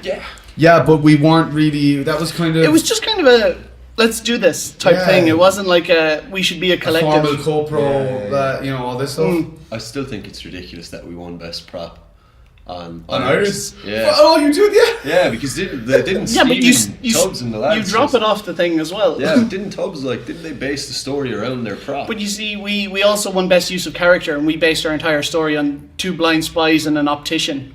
Yeah. So you know, I think put the it funny like thing that. is that, like, even though the apple is so minimally used, it's used in such magnificent ways. It's just like when you first heard the door, you're like, I really is talking about, and it's just straight away you know your character because Yeah. it's like eating an apple. I remember saying it to you and said, I was like, Paddy, what do we do with the apple? Just eat it. I'm like, and I love Alright. that like you Oh, the drop it off dropping, the table yeah. and you're just like fumbling for it and stuff as well. Do you remember the first time we did that? That was an accident, and then we were like, "Do that again! Drop it off the table. That's gonna be so funny." There's so much that we cut out where you're like trying to pick up a cup and you're like spinning it around and you just can't. My favorite is the one that's back. yeah. I love it in the bloopers where I miss licking the skin. Oh man. I love that show, man. I'm trying to think here. You guys have been, now that we're back, we've done our top picks. Check all that stuff out. But Rewind it and not go that we're again. sponsored by anything, or you know. Yeah, I just think they're like, none of those people No, they or don't give a companies are shit. paying us. Yeah. But it's interesting looking around the room here. I mean, you guys have been on screen together in The Don'ts, but also in Cut Back. Talk a little bit about that experience. Oh, what the fuck? Yeah. I think today Cuppa is still one of my favourite CBM shorts. And it's inspired by probably the hardest. Probably that true events we're talking about. Did I tell you the story? Oh, that's true. Okay. Well, basically, no, but not my character wasn't true events. Your character was the truest thing I saw. You can tell us. Well, it was me inner true. That makes only sense. had, those 2 scenes together on screen, and it took us ages because we couldn't stop laughing. Like That when one you're where doing you it, look when you're up. gagged, and your shoulder movement was making me laugh. I just, And the night. I just couldn't do it. I couldn't. That was what he was, wasn't it? Right. Right. Yeah. Yeah. Do you remember when we went shopping in Penny's? For your outfit. The And mother. Adam picked this up and he's like, man, this is the one, I gotta get this. But he said it so seriously, some woman just passed him like... Do you remember driving out the road? I was bringing you out to Aaron's. When I had the sunglasses on. And there was like these travellers walking up the road, Yeah. just like looking in at you. No, there was the time we were shooting in Nathan's house.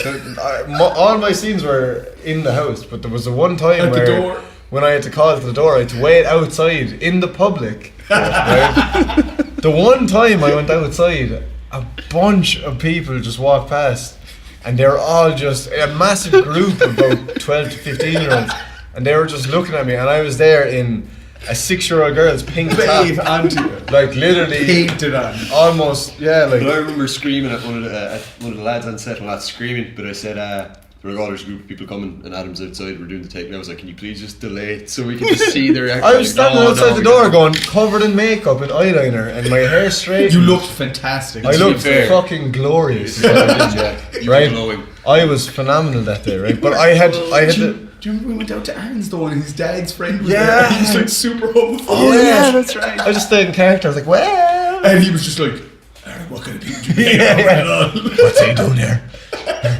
But I was literally, I had pink shorts to like up to my thighs. I had a 6-year-old girl's top with the emoji saying Friday on it, and I had pink sandals and a white flowery scarf and a fedora. That shot though of like the Snapchat. Oh, Yeah. Like I the love that. Snapchat wasn't in the script. That No, was I an think I was improv. just on my phone. The Snapchat idea of him appearing behind him, that wasn't scripted. He was supposed. It was scripted that he showed up behind him and he's like, "We need to talk." Yeah, but he it didn't wasn't. just- It wasn't. It wasn't that he takes specifically. the picture and then suddenly he's just Yeah. there. Because that was really funny when we did it. I think it was like Yeah. the idea that as you take you're looking at the camera. You take the picture and as you open your eyes, Bonnie's there. It kind of reminds me a little bit of the humour, a lot darker though, of the humour that you get in like Men in Tights and Blazing Yeah. Saddles. Mm. And Yeah, it's that ridiculous- wacky slapstick. But even when you slide out, half an hour to kill your boyfriend. Again, like that's ridiculous. the slide out wasn't in the script either. No. Yeah. I love That's those one of my moments. favourite lines. Like, do you want anything from the shop? It's like half hour to kill your boyfriend. It's the my new party trick is doing my Bonnie. I like practice my Bonnie voice as well. Getting good at it. Can you still do the Bonnie voice? I'll always be able to do the Bonnie voice. Always. Love it. Yeah, but I remember I knew I wanted him to have a mug on him because the guy that I based him on is not only a fucking lunatic, but he has a look on his face, just constantly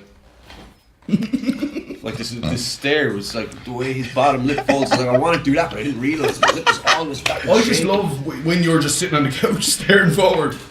It's just like, and do you remember we did the ADR for that? We were shooting the toads and we went upstairs in the cave. That's hilarious. And you were just like, what do I say? I was like, You were supposed to say anything. Yeah. And I was like, what is the definition oh madness. do you stupid cunt. But I do. I have a rough draft of the Corker. Yeah. It's so outlandish as the first one, and I wouldn't have been able to do that if it wasn't for you with that first idea of the opening scene of. Oh, the pterodactyl. What shit is Not the it? pterodactyl, the pigeons, the giant Yeah, pigeons. Yeah, giant pigeons. And it's just for the entire thing. Why am I forgetting his name? Doyle? Doyle. Yeah, for the entire Doyle. section of Doyle's head's wrapped up. Yeah, in benches. Yeah, just lumps everywhere, just the one eye. What was the guy I told you I wanted to play in there? Yeah, you said you were Blue Gun Bobby. Yeah. Was that it? You said you wanted to be back in Blue it. Gun Bobby. That's You what I do wanted to up be. with something. Yeah. Yeah. Blue Gun Bobby just showing up the door looking for smokes, man. One of my favourite things when we were doing Poly was being able to work in a Tide Universe thing with Cuppa there, where he's like, I'm at the Terry lad, and he was like, oh, Friday. I didn't know that until I watched Polly on YouTube. Yet again, that was another moment where on the day, I think it was Tubbs or O'Regan said it on the day. They were like, oh, what if we made it that we put it in where he meets Friday? someone said about Ed and Terry, I'm nearly sure then, and it was like, like I was telling Tubbs, I was like, you could say it like this, and I said something about the Friday, and then Tubbs was like, yes, but like it was Brian Regan said about him meeting Terry. Oh, right, okay. From Cuppa. But it's just that shared universe began there. Just that opening scene of Aaron on the bike, just every time it just brings joy to me. Well, that's one of my favourite one-shots. It's so like, nice. it's just... When Aaron fucked the bike away, the reason it cuts to silence there for like 8 seconds as he's walking in is because I lost my shit, like... And we done a subsequent take, but it just didn't have the fucking... the velocity of that first take. But if you listen to it, it's really obvious. It's like you hear the bike crash and then just it goes to absolute silence. You can't hear his footsteps or anything, because I just, there was nothing I could do when I was doing the sound mix other than cut the audio out, because I just started pissing myself. I was not expecting that, like... Do you know the amount of people that have asked Aaron, is he like, what is Aaron actually gay after seeing that? Condemned actor. Very convincing. He was very. Sure, I remember as soon as I saw him done up in the makeup that first day, I looked at him, I was like, what have we done? Flawless. Yeah, he did great. Like that opening scene where he's just like, the first scene we filmed was when he was in the bathrobe, and he's like coming in the door, stroking himself. That was shot so out of sequence. Yeah, it was. Yeah, it was shot like that was the first night. Shot the end first. Yeah, it was. Yeah, it was demented. I remember when I came in the door. When I remember I called up to the house just to see how it was going the first night. Yes. And I called in and I just saw him and I saw Aaron. I was just like, what is going on? Like you said earlier, you know, you put a camera in front of it, you legitimize it. Yeah. Whereas if you just showed up to the house and that was happening, you were like, I'm fucking out. He had like his hair gelled down and fiery pants. Skeleton pants. Yeah, they're X-ray pants. Yeah. I was like, I knew they'd come in handy one day. I was like, oh my god. The boots are majestic. Yeah. And then Aaron came down the stairs in the big purple robe. I was like, what is going on? Like, what are we making? Party at Nathan's house, like. Yeah. But you were right. Cuppa's one of those stories that you could just put those two guys in any it was actually scenario. It's because it's about those characters. It was Tristan that said that to me. I didn't even kind of peg that myself until she said it when I was just showing her it when we were shooting on Banshee, and I said, "Oh, I'll show you Cuppa actually," because she was like, she heard about it and was like excited. So I was like, "Oh, I can actually show you now." So I showed her Cuppa, and she was like, "You could put these two characters in any situation; it would be funny." And I was like, holy shit, you're so right, you actually could. Like, this is not, it's not the story of Cuppa that makes it good, it's these two characters and their dynamics. And like, did you ever see a pig collecting body? The smile on his face. Funny thing is, if we go to do a sequel, we're also going to have to explain Aaron's nose ring. Oh, I don't think we need to explain that. No, for even in the second script, his head's covered up. You know? Just cover his face. Yeah, his head's completely covered up.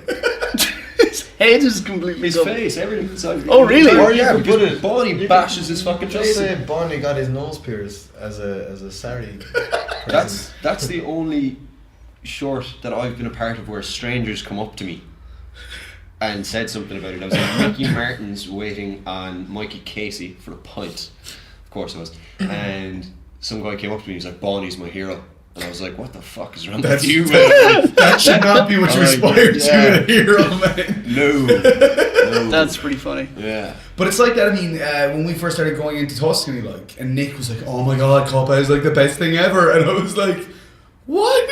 Yeah. Oh, the lad behind the counter. Yeah. Yeah, because was it you that pointed it out, that turned around? Yeah, like, people could just take Cuppa up as this lad just killing a load of homosexuals, you know? That was always my fear. I'm not going to lie. I remember when we rapped on it, I had never considered that. Never reading the script. Yeah. Never anything. I'd never thought. I just knew. I was just like, this is just a funny, interesting. It's about a guy making tea. That was my number one thing. And then it was like when we rapped, just suddenly somebody, I think it was you, said something like, you were like, oh man, first comment on YouTube would be like, oh, I'm going around killing gay people. And I was like, oh shit. oh fuck. I was like, that was not what this was at all. Like, but there was that fear then, like, that if this is how it's interpreted. But then straight away, like, Nick and stuff was like, no, it's just like. Martin loved it. Yeah, and Nick Vince. Yeah. Nick Vince loved it, like. But you see, that was the thing. The character, the real Doyle, lives like right around the corner from me, and he's always passing me on his bike with the window washing gear, and he's as queer as Christmas, you know. And I was like, that's how the character has to be. I'm like, it can't be any other way. I'm like, because if you actually talk to this guy in person, he is just hilarious. Yeah. Start to finish, he's But I love even Aaron's portrayal though. Like when Nathan's getting out of the car and whatever he says, Aaron's just like, "Go away, you love the dick." Yeah, Aaron's like, You filthy Asian. that's what Nathan says. Mind the windows, come wash my balls. That lad from Tuscany, that makes sense now that he's seen the film, because I've passed him numerous times and he's always like just looking at me as if he's like knows me, and I'm like, I don't go to Tuscany that often. Like, Anyone who's seen you in that skimpy revealing outfit knows you. Yeah. He knows you inside. He walks up and says, Friday. Today's Friday. Have you guys appeared? Actually, I'm trying to think though. Have you guys appeared in any other stuff together? Cup and the Don'ts, that's it. I think so, yeah. We did some test shoots for a feature we're hoping to do at some point, and they were so much fun to do. Did you finish up the? All I can remember with that I did. night. My hard drive crashed in March when the Don'ts with all the sound. When I was doing the sound mixes, I'd like all the work I'd done in Premiere, like so I'd have to start from scratch on them. Yeah.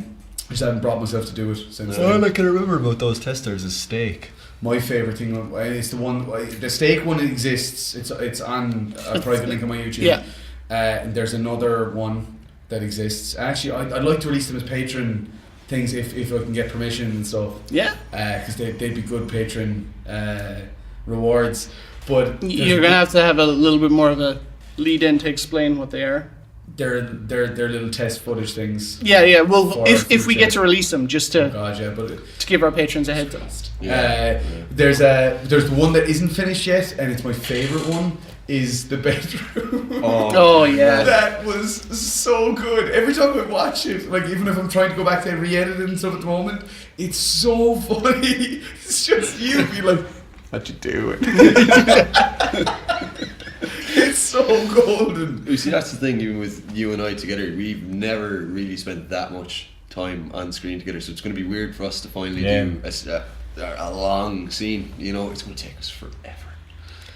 We're just going to crack up so much. I read that script, back to front, and I'm front to back.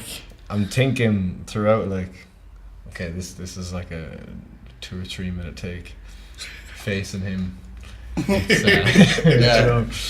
going to be. It's one of those things where I mean, I'm really hoping, like from talking to like other people involved, that it's like the idea is very much so the feature that I'm hoping to do in March, get that done, and then there'll be enough behind with the Don'ts and that to spearhead with a much bigger scale feature. That script is definitely something we have to lasso in and to hold on to. I totally get the idea with this guy that it's been a long like learning, because we started very much with like, let's just go do this, it's crack, it's fun, but then you read something like that and you're like, whoa, this has got to be done right, bro. Like, this is too good to like possibly muss up, like, so yeah, I can see why it's been a while. Yeah, and it's been hard. Like, I just want to go on the podcast and rant about it. Yeah, do you know what I mean? But I think from even saying this, people hopefully will be like, I want to know what that is. Honestly, it is like each page of that script, there's something to laugh at. Oh, God, it is hilarious. Who wrote it again? Jim Noble? I got him Jim Noble. Noble. Shout out Jim Noble. He wrote the other script, which I also can't say the name of, but those two scripts are both majestic. Jim Noble's the man. Yeah. He really is. I feel that I got better at writing scripts. No! Beat me up, as. Okay. You sounded like. I didn't kind of say it though, did I? It was like. No, you almost there. Like, I got like to the last syllable. I think you said it earlier. I didn't. No, he didn't. No, earlier you did. Because I was very aware of how none of us are saying the name. You didn't mention anything what it was. You just said the name. Yeah. No. You did. If you watch back and see. Okay, I'll be editing anyway. I'll blur it out at both points. if it's just a string of nonsensical syllables there, it's fine. I'm not sure. Damn it! No, I'm on Tubbs level. That's yeah. You and Tubbs are the only people that are going to have to be beeped. Oh man, makes sense. To be fair, it just sound like a brain fart. It did, right? Yeah, it did. Yeah. I know you haven't watched any of the podcasts, but Tubbs' one we had to. You haven't watched it either. You can't give him shit. Come on, I have an excuse. Okay, yeah. I'm in the Stone Age at the moment. So. But Tubbs literally like rocked up throughout. Don't spoilers. We were like, shut the fuck up. So I had to like cut out a part of it and mute it. And Luke was just so like, this is wrong. Yeah. To Paddy earlier, I was like, you could give Stephen Doherty his own podcast. Yes, he has now been mentioned on everyone. Yeah, spoiler cast. He could talk for Ireland. Can I have some of that juicy juice? Again. Thanks, I think they're important in my head. Tempted. The question actually that we do ask as well, and it's always a tricky one. Oh yeah. Because I hate this question. But I love it as well. Amazing results. So like, I hate the idea of asking people what's your favorite film, because that's just so big. It's so heavy. But so the way we typically ask it is like, can you think of a film that has had a major effect on you? Like, as in just a film that resonated with you on such a level that it was like, for whatever reasons, that's kind of. Well, obviously, like I said earlier in the podcast, Frankenstein, Boris Karloff was one for me. But if I had to think of something else, a film that's always been like super important to me, and I've never really been too sure as to why, but it's Martin McDonagh's In Bruges. Oh yes. In Bruges, I've seen that film. Gosh, it's in the triple digits area, and every time I watch it, I laugh like I did the first time. But it's just the film feels so simple. It's so small, but yet it gives you such a large feeling when you watch it, and like it has this perfect balance between comedy and something dark. Like, you know, where 1 minute you'll laugh, and then all of a sudden you're like, whoa, okay, I didn't know that's what I was laughing at. Yeah, you're like, it really makes you think. It keeps you on your toes. You know, funny thing about that, we cut the Don'ts trailer over in Bruges. The In Bruges trailer. Yeah. Well, In Bruges was my inspiration for the Don'ts. It was just that dark comedy vibe. Yeah. It was funny because that was the one Judd recommended to. He was like, look at this trailer for In Bruges and kind of try and match the beats. I just think it's that sense of two Irish lads in Bruges, like just that sense of humour that no one else understands, only Brendan Gleeson and Conor Farrell. You know, that's what I found so hilarious about it. But I don't know, with Martin McDonagh, I think he's so good because like I haven't seen Three Billboards Outside, you know, my own story yet.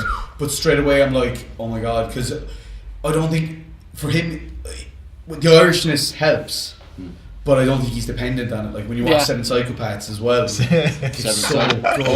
good. Seven Psychopaths is I've brilliant. seen Three Billboards, and it's his best work yet. And what I love about him is the gaps between his work, where there's just this giant chunks of years, you know, and I'm like, that's it. It's take all the time to work on those stories because they're fantastic.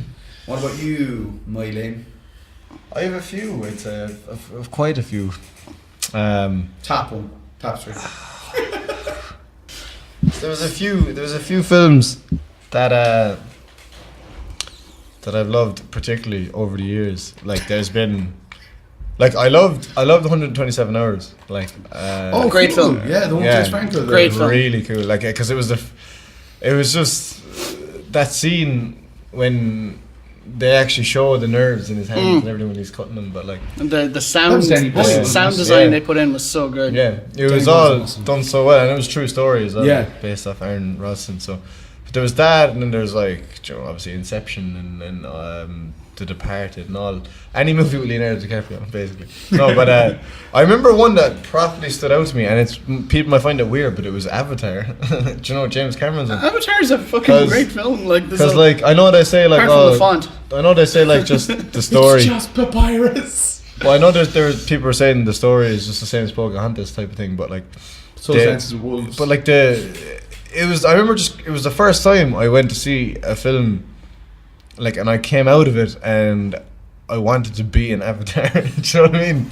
Yeah. And I was 2009, like I was about 18. You know, like, you went home, painted yourself blue, jumping around your backyard with a spear. No, not even. If I was 18, I'd be 28 now. What age was I? You were like 22 or something weird. No. 2009, 24 now. Shit. Oh, maths. You said you failed maths earlier. So. 14? Quick maths, man. Like Big Shaq. No, but I just remember seeing like 2 plus 2 is 4. -1, that's 3 quick maths. But I remember seeing like going into the cinema and it was in 3D like, and I just remember seeing like when you went into that thing that looks like a tanning bed first, and then you go down into the fucking. Then when you go down into the fucking actual Pandora. James Cameron spent all this money on this thing. It's like, looks like a tanning bed. So he goes in, the man closes it over. But then it's like he goes down, and it's like this whole big blue mysterious world, and then there's all these big massive pink plants, and it was. Seen it like it was very visually. Oh yeah, do you know? Nobody could. Nobody's arguing about that. Whatever they can bitch about the story. Sitting there going, "Oh my god!" I remember though seeing it and being like, "Oh my god, 3D is the way of the future." And then, like the next 3D film, I was always like, "This is fucking revolting." Yeah.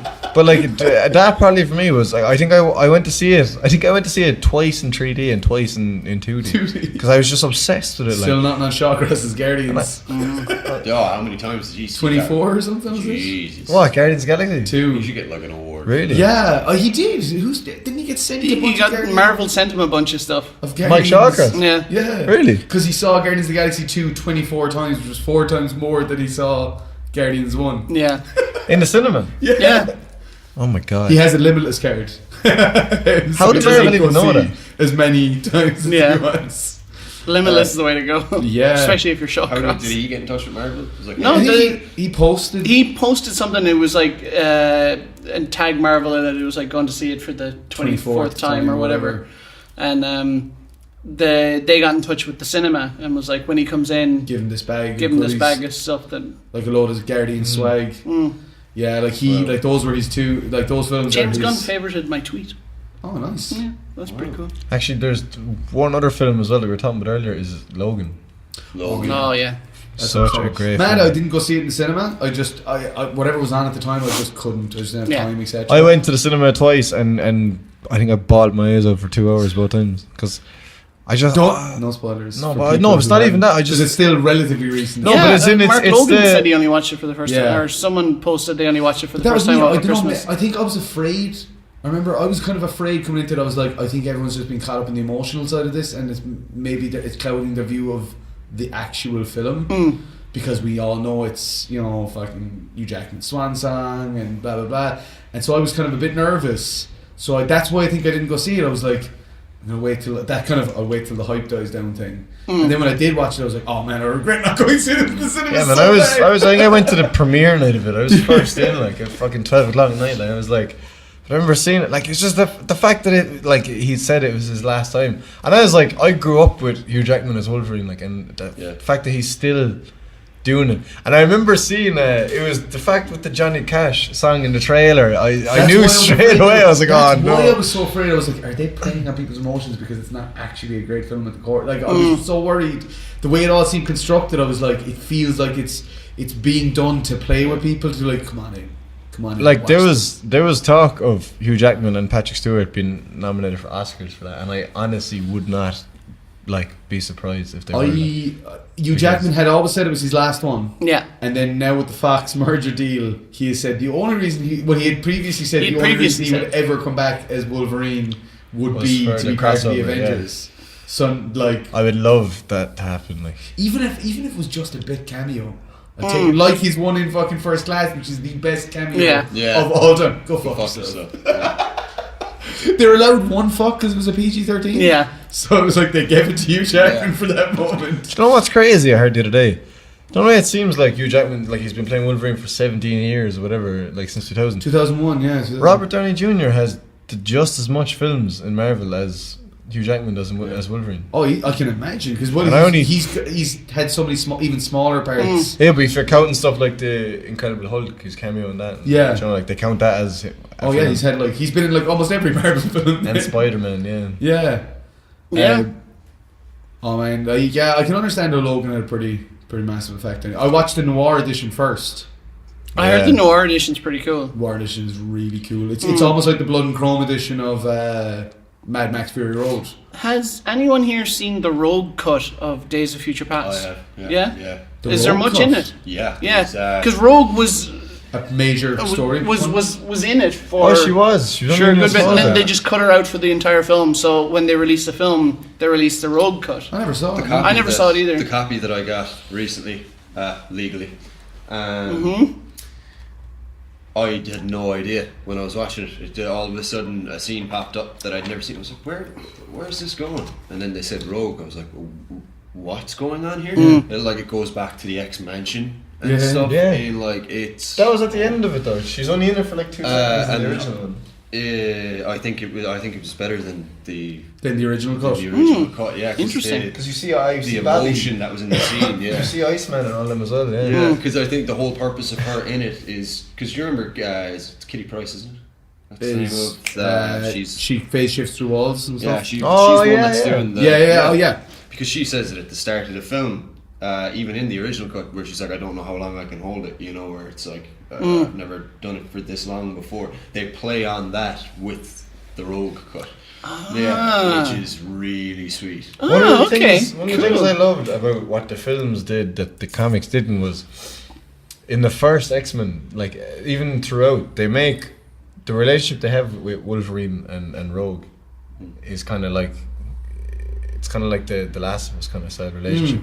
And they never did that in the comics. True, they didn't. For some reason in the films, they just made Hugh Jackman be like a mentor, protector. Yeah, like Rogue was his little sister. Like, yeah. Because when he met her, was one of the things that I always remember is when he meets her in the bar and she sneaks into his truck. Yeah. And then he fights Sabretooth.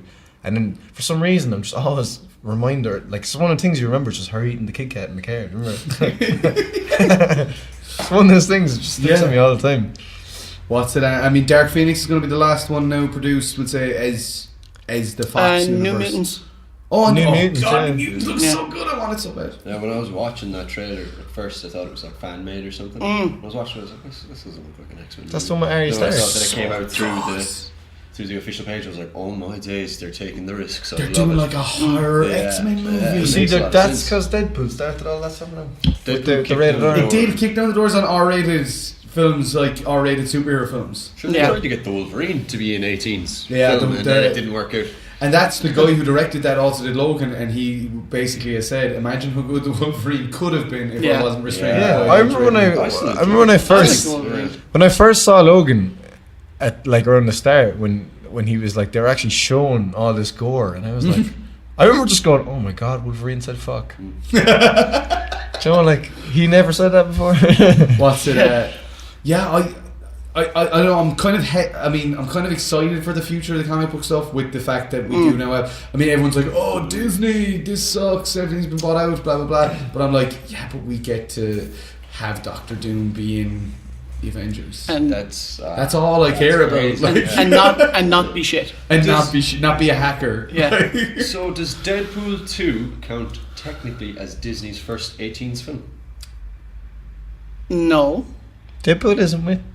It will be now, because Disney bought Fox, so they own all of the X-Men characters. So I think Disney are probably delighted because there was probably a bit of pressure on them to do like an R-rated, to go R-rated, and they were probably very like, well, we're Disney, we can't. But now that they've bought in Fox, it's probably they're like, well, we're not going to go reinvent the wheel and change that up. So they've kind of opened their gates. Well, they did say like when they were bought out. The one of the first announcements they made was, "Don't worry, Deadpool 2 will still be R-rated." Yeah, but that's so. I'd say that it was kind of like they were kind of like probably had all these meetings strategizing like how are we going to go into that R-rated territory, and then it's like, well, we just bought Fox. All right, that's how we're going to do it. So yeah, we're already in. They're going to have to stick with that because shot a scene for Deadpool 2 that's. I was just going to say, even if they haven't, they can dub something in because like from the first Deadpool where he's like, we need you to bring you to see the professor. He's like, McAvoy or Stewart. Yeah. It's like, he's going to make a joke about fucking... the merger? Yeah, 100%. Oh, God, yeah. It's like, can I be an Avenger now? Ryan Reynolds. So, has anybody heard about Detective Pikachu? Right?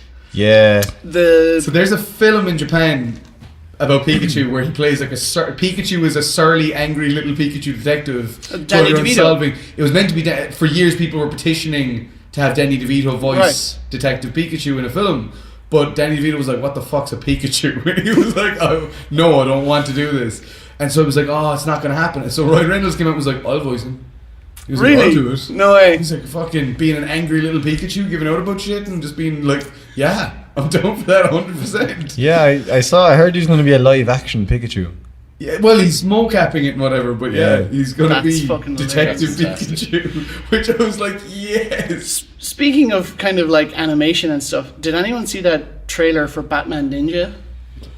The Lego Batman? No. It's It's you're the on about the animated. actual, yeah, that looks Holy amazing. fuck! It looks class. But all of DC's animated stuff is actually amazing. And that new Spider-Man Into the Spider-Verse. Oh yeah, Oh, yeah. that's man, cool. that looks fucking. I thought amazing that too. was a live action one when I first heard it. I- I heard a story that they were gonna do Tom Holland's Spider-Man, Andrew Garfield's Spider-Man, and then they meet Tobey Maguire's Tobey Spider-Man. Maguire's son, because Tobey Maguire's.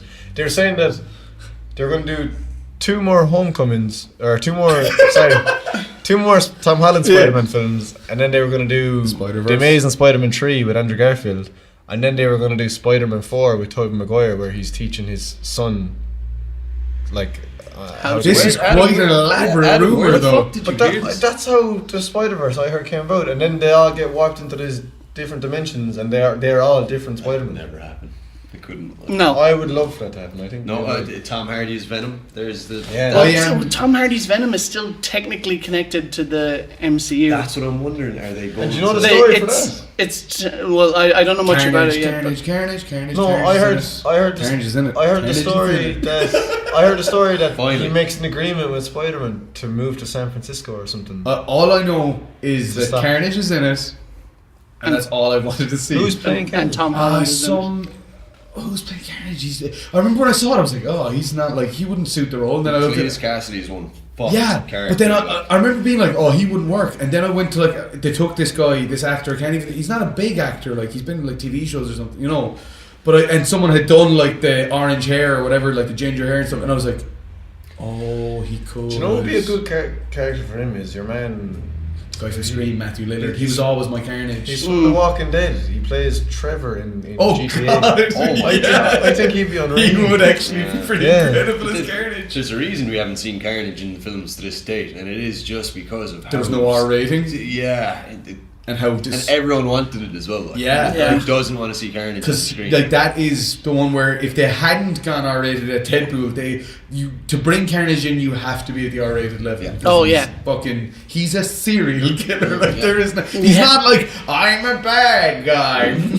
He's like I murder kids in their sleep. Like, yeah, you know, exactly. like, Yeah, that's it. It's Yeah. like okay, wow, we've entered into He very makes different. other We're villains there look now. weak. Yeah, he does. He makes other villains look like heroes. you Yeah, know? because you have like a villain being like, I'm going to blow up the bridge, and he's like, I'm going to kill someone. Yeah, And they're like, I just want to chop you up because I enjoy it. Yeah. You know? Yeah, you don't really get that in comic books unless what's it's like, under your skin? Let me see. Yeah, exactly, I yeah. heard a thing of the story for Venom was You have all these inside sources. Who's your sources at Marvel? I feel like he's going to open his jacket and inside there'll be all these like unsolicited scripts for like Hang on. Marvel. Even better, they're newspaper clippings. I'm getting something now. It's through the thing. He's getting these radio Through the signals. ticker, yeah. Seriously, he's more I'm actually, since my surgery, I've become a symbiote in the Marvel universe. I can communicate with Venom. I chat to Venom on Directly. Wednesdays. But what do you think the chances are of Venom being tied into the MCU?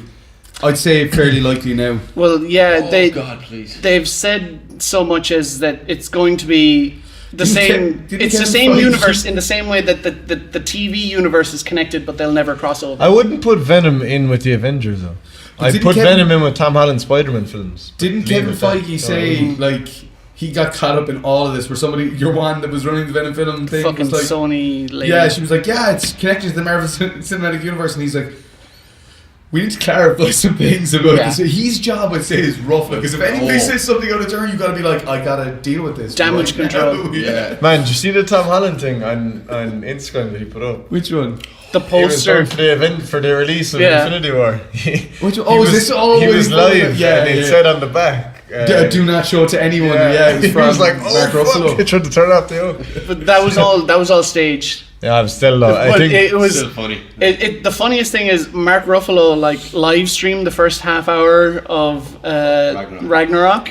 He was the live audience. streaming from the red carpet, and he put his phone in his pocket. He didn't turn it off, so he live streamed like the audio for the first half hour of Ragnarok until somebody had to come over and was like, "Oh, Mark, turn off your fucking phone." Apparently they didn't give Tom Holland his Infinity War script. They were feeding him the lines as they were going because he's awful for spoilers. This is where I was going with it. They refused to give him. They only give him the scenes he was in. They refused Like to give him Connor the whole script because they were so afraid he'd spoil it. And then when this happened with Ruffalo, he like tweeted. He was like, "Hey Marvel, now that I'm not the worst secret keeper in Marvel, is like, can I get the full script now?" Let's jump onto this. Actually, we're in Marvel territory, and I'm enjoying it. I'm not gonna lie. Yeah. We need to do a Marvel cast. Well, but this year we've got like Black Panther, which is like next month, is it? Black Panther's next month. Yeah. Oh my god! Just before Vancouver. And then Heading off to Wakanda, and then the big one. like fuck yeah, it's April, isn't it? It's April. April 27th in Ireland. We get it. We get it. before- We get it a week early. That means there'll be a premiere in Dublin. So, London. but normally when they do it earlier here, they do have a limited premiere in like. Yeah, but who's gonna come to Dublin like? But like for Assassin's Creed, they had the early premiere in Dublin. I don't know. I imagine they usually do it in London because it's the same time zone. Yeah, Leicester Square. Yeah. That is just great. That's where Fright Fest was on. Let's go to fucking London. Dude, I'd I'd totally go over. Yeah, book it now would be cheap as fuck. Like, you know what I mean, I can't afford to feed my kids. I'm not talking about this. yeah. So Anyway. please support us on Patreon. That was the best segue into it. Support us on Patreon thing. So my kids are eating nothing but salt at the moment. Please, Salt. just salt, The sugar in between just bread, man. enough, just enough sodium to get them through. Do you know what I mean? You can eat as much dust as you like. Actually, Dreamcasting Marvel stuff. Dreamcasting. Dreamcast. Because for me, Carnage, I always saw him as Matthew Lillard, the dude from Scream. Yeah. Hey, that's Shaggy. From Yeah. Scooby-Doo, isn't it? Oh, he is good. Yeah. So Dreamcastings, go on. Anybody that you're like, what about? I don't know. You pick something. Do you know? Have any of you seen The Leftovers, the TV show? Yes, the American one, not the French one. Yeah. Do you know what? I still think this, man. If Wolverine was ever to be replaced, like someone, I think Justin Theroux would make an unbelievable Theroux, yeah. Wolverine. He's the guy that I was on about in Last Jedi. I was like a cameo scene. Oh yeah. was Oh just yeah, a- yeah. I can see that. I saw him, and to be honest, I can see a hint of Daryl from The Walking Dead. He's got that ruggedy kind of. Really good looks. Yeah, no, isn't it? Joe, like the. Chill out. Joe. Well, if I say no, that's a guy. No, but like Daryl's kind of got that Husky. kind of scumbaggy Attractive. look that Wolverine had. Do you know what I mean? Scumbaggy. If you get me, I like, don't yeah, think no, it's he's exactly rough. music. The very first time we see Wolverine in He's rough, X-Men, man, he's yeah. just like he's a dirty trucker. Like. Yeah, he's rough. Yeah. Like, you know, so that's I always because I remember watching The Leftovers and Actually, I wouldn't mind seeing Norman Reedus as Wolverine. It'd be pretty alright. He'd be cool. Yeah. because everyone goes on about Tom Hardy being Wolverine. I don't really see it. Well, like, that to be was honest. because Hugh Jackman suggested him. Yeah. The Hugh Jackman. Hardy, you know, Tom Hardy. Yeah, but his voice is kind of. It sounds weird, but I think his voice is almost too light, That's why there's accents. too high. Do you know? That's like, don't know if his voice was too large. Yeah, I don't know. I'd have to see it before I could. Wolverine. I know. Dreamcasting. Anybody? Javier Bardem. That's how you pronounce his last name, isn't it? Javier Bardem. Oh yeah. Mysterio. Oh, That's a nice. that's a good choice. cast. That would be amazing, and that's one that you could totally see actually happening. Yeah. Yeah. I mean- Mysterio's that character. But if they did with him, if they did with Mysterio what they did with Michael Keaton as Vulture, Yeah. Do you know what? Vulture was kind of a ridiculous Do you know- baddie when you think about it. You're in always the gonna- comics, he was. Yeah. Yeah, I assumed they were going to do the Homecoming storyline where he was actually draining youth out of people. Yeah. Like they did in the comics. I was like, are they really going to go down that road? But just- I love the way they went though. Yeah. just Michael was Keaton's so, fantastic. like- Do you know what I heard they're doing? Sorry, every time you say it, I have sources. No, I heard they're making a Morbius film. I Vampire. actually heard something about that too. Something to do with Morbius, or was it a TV show? Yes, No, it was a Morbius. vampire. Yeah. From Spider-Man, I heard it was a TV show. Yeah. And it was going to tie into a potential new Blade TV show, is what I had heard. Is that they were going to do Morbius and then do Blade. Oh, because Blade, yeah. Blade's a vampire hunter. Yeah. Morbius is a vampire. Yeah. I love that anybody who's got to this point in the podcast who isn't a Marvel nerd is just going to be like, Saws you guys. they're going to be like, the fuck are they talking about? I hate when people give out about Marvel films going, oh, it's always the same thing, or it's like a Western. I'm like, no, it's not. I'm like, I've seen comments like that and it's drove me crazy. The reason comic book movies will not end anytime soon is because of the back catalogue of stories that they have. It goes on for ages. Western, it's the same vibes over and over again, where it's cowboys, Indians, and then people are like, Marvel's the same. It's just heroes, villains. I'm like, it's a hell of a lot more. Because some of the heroes become villains and some of the villains become heroes. I'm like, all kinds of crazy worlds completely changed. We're hitting Infinity War where we have the opportunity for a massive shift, within things. Shouldn't they announce that there's another 20 years of Marvel films? Yeah, they have another 20 years of plans. I really thought when they did Legion, I was like, he's the still haven't seen Legion. Oh, it's so good. I'm afraid that so good. I'm afraid that I won't have any interest.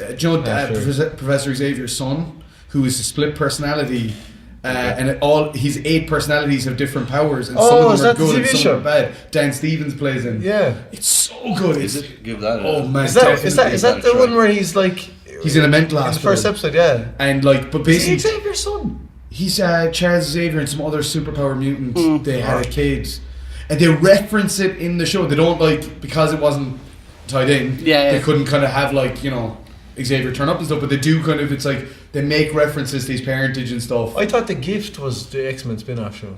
Well, Gifted. no, Legion is as well, but it's so good. But I thought with Legion, because he's so powerful, and in the comics, he actually just is like, okay, we're going to change the universe up, and just clicks his fingers and everything changes. I was like, he's the perfect character to bring in to do the merger. Yeah. Where you could have Fox coming across. Just going back slightly again towards the Marvel DC argument, the Flash solo film is Flashpoint, which technically can reboot the entire DC universe. But it's only 4 films in. But you're only 4 films in. It's like, what the fuck are you doing that for? 5. If you, Wonder Woman. Yeah, well, we don't count Suicide Squad though.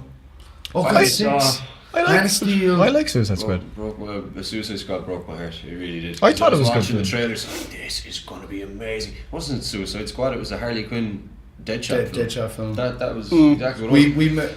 One of the we met with somebody who worked on the makeup team, and they said that nobody on set read comic books. That's how which when you think about Suicide Squad, you can kind of see that. You can kind of see it's what somebody would imagine comic books to be like. And when I heard Jared Leto was playing the Joker, I instantly assumed, I was like, this dude's going to put on a performance. I'm like, it's Jared Leto. I'm like, he's a fantastic actor, And then when I saw it, I'm like, what's this? I'm like, this isn't the Joker whatsoever. And then when I heard it was Heath Ledger, I was like, you fucking serious? You're getting your man from A Knight's Tale to play. I remember that. I remember being. I like The Knight's Tale. I remember. I love The Knight's Tale, but him as the Joker at the time. I remember being really on the complete same side as you. I remember being like, the dude from 10 Things. Yet again, I love 10 Things I Hate About You, but I'm like, dude from 10 Things I Hate About You. Yeah, you're like, this is the guy for kids movies and like rom-coms and stuff. It's like McConaughey though. You're like back when Matthew McConaughey first did Killer Joe. It was like the guy from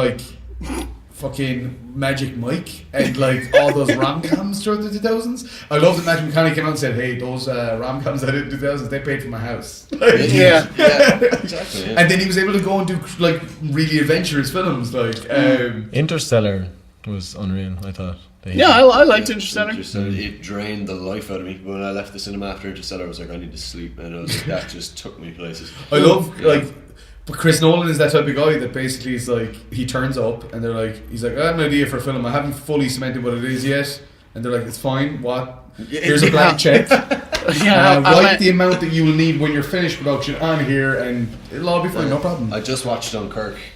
Haven't seen it yet. yet. Dunkirk, and I really enjoyed it because there's not that much dialogue in it whatsoever. It's just the visuals just speak for themselves. It's the most realistic what it's like to be in a war film. How do you know? You've been in a war. It wasn't until you watch I've been in a lot of wars. Hacksaw Ridge. Yeah, I've heard a lot about that too. I don't know. I mean, for me, maybe it's just the timing of me growing up and stuff. For me, seeing the first 15 minutes of Saving Private Ryan in the cinema, I just remember being like, I felt like I had been bombed. Yeah, that's kind of what this does, though. Because I remember when I was in the cinema watching it, and you can hear the jets or the plane engines from behind you, like, and they're coming in like. And it gets so loud to the point where we were like, Jesus, stop. I did see a small behind the scenes segment where they were talking about how they strapped an IMAX camera to a fucking plane. And it was just like, just don't tell them about this, alright? Yeah. We were using IMAX cameras like GoPros. Yeah. It was weird. The film Dunkirk, it kind of made me feel like claustrophobic almost when I was watching it, even though it's such a wide space in the film when you're watching it and you see Did all of these. Did you on that, Buzz? Yep. Oh, it's hard to watch. It's a tough one.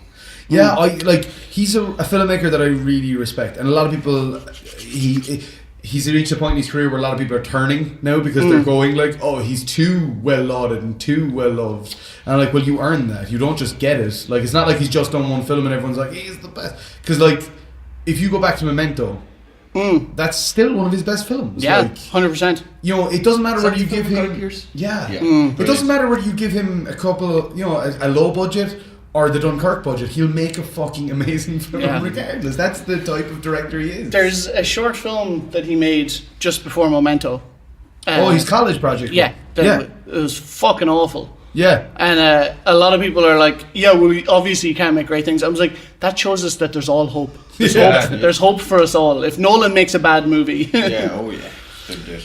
We are running pretty tight on time. You want to move on to our most loved segment? Oh yeah, let's do that because it's literally going to be pretty damn random. You don't have anything either, do you? I'm going to have to go running. Okay. Coming up, this favorite section of the show: Random Things. See, we have our own theme song, so. Wow. Well, seeing as no one else is prepared, should I go get mine? Yeah, you do that. Go for it. Are we all going to scatter? Because there's going to be a minute of the podcast where just no one else. No, you go get yours. I'm going to have to edit. Did you steal that from iCarly? What, Random Things? No, unless Aaron stole it from iCarly. That's the thing, I don't know why I know this. When they go, random dancing. Okay, so my random thing is a game. Oh my god, that's Silent Happiness! Give it, hang on. Amazing. What is it? It's a game called Joking Hazard from Cyanide and Happiness, and it's kind of very similar to the Cards Against Humanity game, where it's a card game for bad people. Paddy didn't take his eyes off it since it arrived on the table. It's Cyanide and Happiness. But you basically create your own 3-panel comic with the cards. Okay, wait. That's genius. So yeah, it's so clever. I haven't played yet. I need to see. But I was like, check this shit out. Also, who the fuck are you? We're not friends. don't clap. It peaks. Oh, I'm sorry. My apologies. No, it's fine. You're so awkward. I'm gonna pick 3 without. I need to put these back in the order to show a camera. Choose to pick 3. Every single camera is going to be out of focus. If you hold them up in front between me and that one, that's probably your best chance. Oh no, it's horrendously out of focus. I made this one. Watch. Okay, for the audio listeners, we're currently looking at cards. I'll read it out. Okay. Oh, what a lovely day. Oh no. I saw you wearing women's clothes the other night. I'm so confused. And then he pisses on it, and then they're just standing there. It's only allowed to be 3 panels. Oh man, I was making a saga. A woman opening a door, 2 people standing together. Just some guy jacking off 2 people through the hole. What? And he's taking money, shaking them out. If you want, after the podcast, we can play a quick round just to see how it goes down. We might actually film it. We could put it up as a bonus video. That'd be awesome. If you want, we're going to do that. Watch the bonus video. It's fun. Yeah. How many cards are in the box? I've 8,000. I don't know. I think there's about 150 or so in the box. But then I bought the 2 what they call bonus packs, like no. Cards Against Humanity. It's very important what they called it. They called it a deck expansion. So you can expand your deck. Look at the one in the back.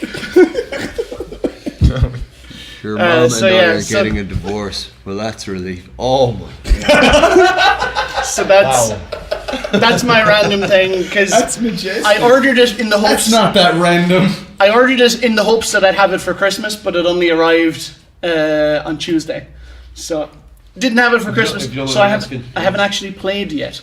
The weird thing about it is the card game and the 2 expansion packs came to, I think it was like $60, but then it was like $70 to ship over. It was just Just 70 for shipping. for shipping, yeah. That's So I insanity. spent I think £100 trying to get it over. Wow.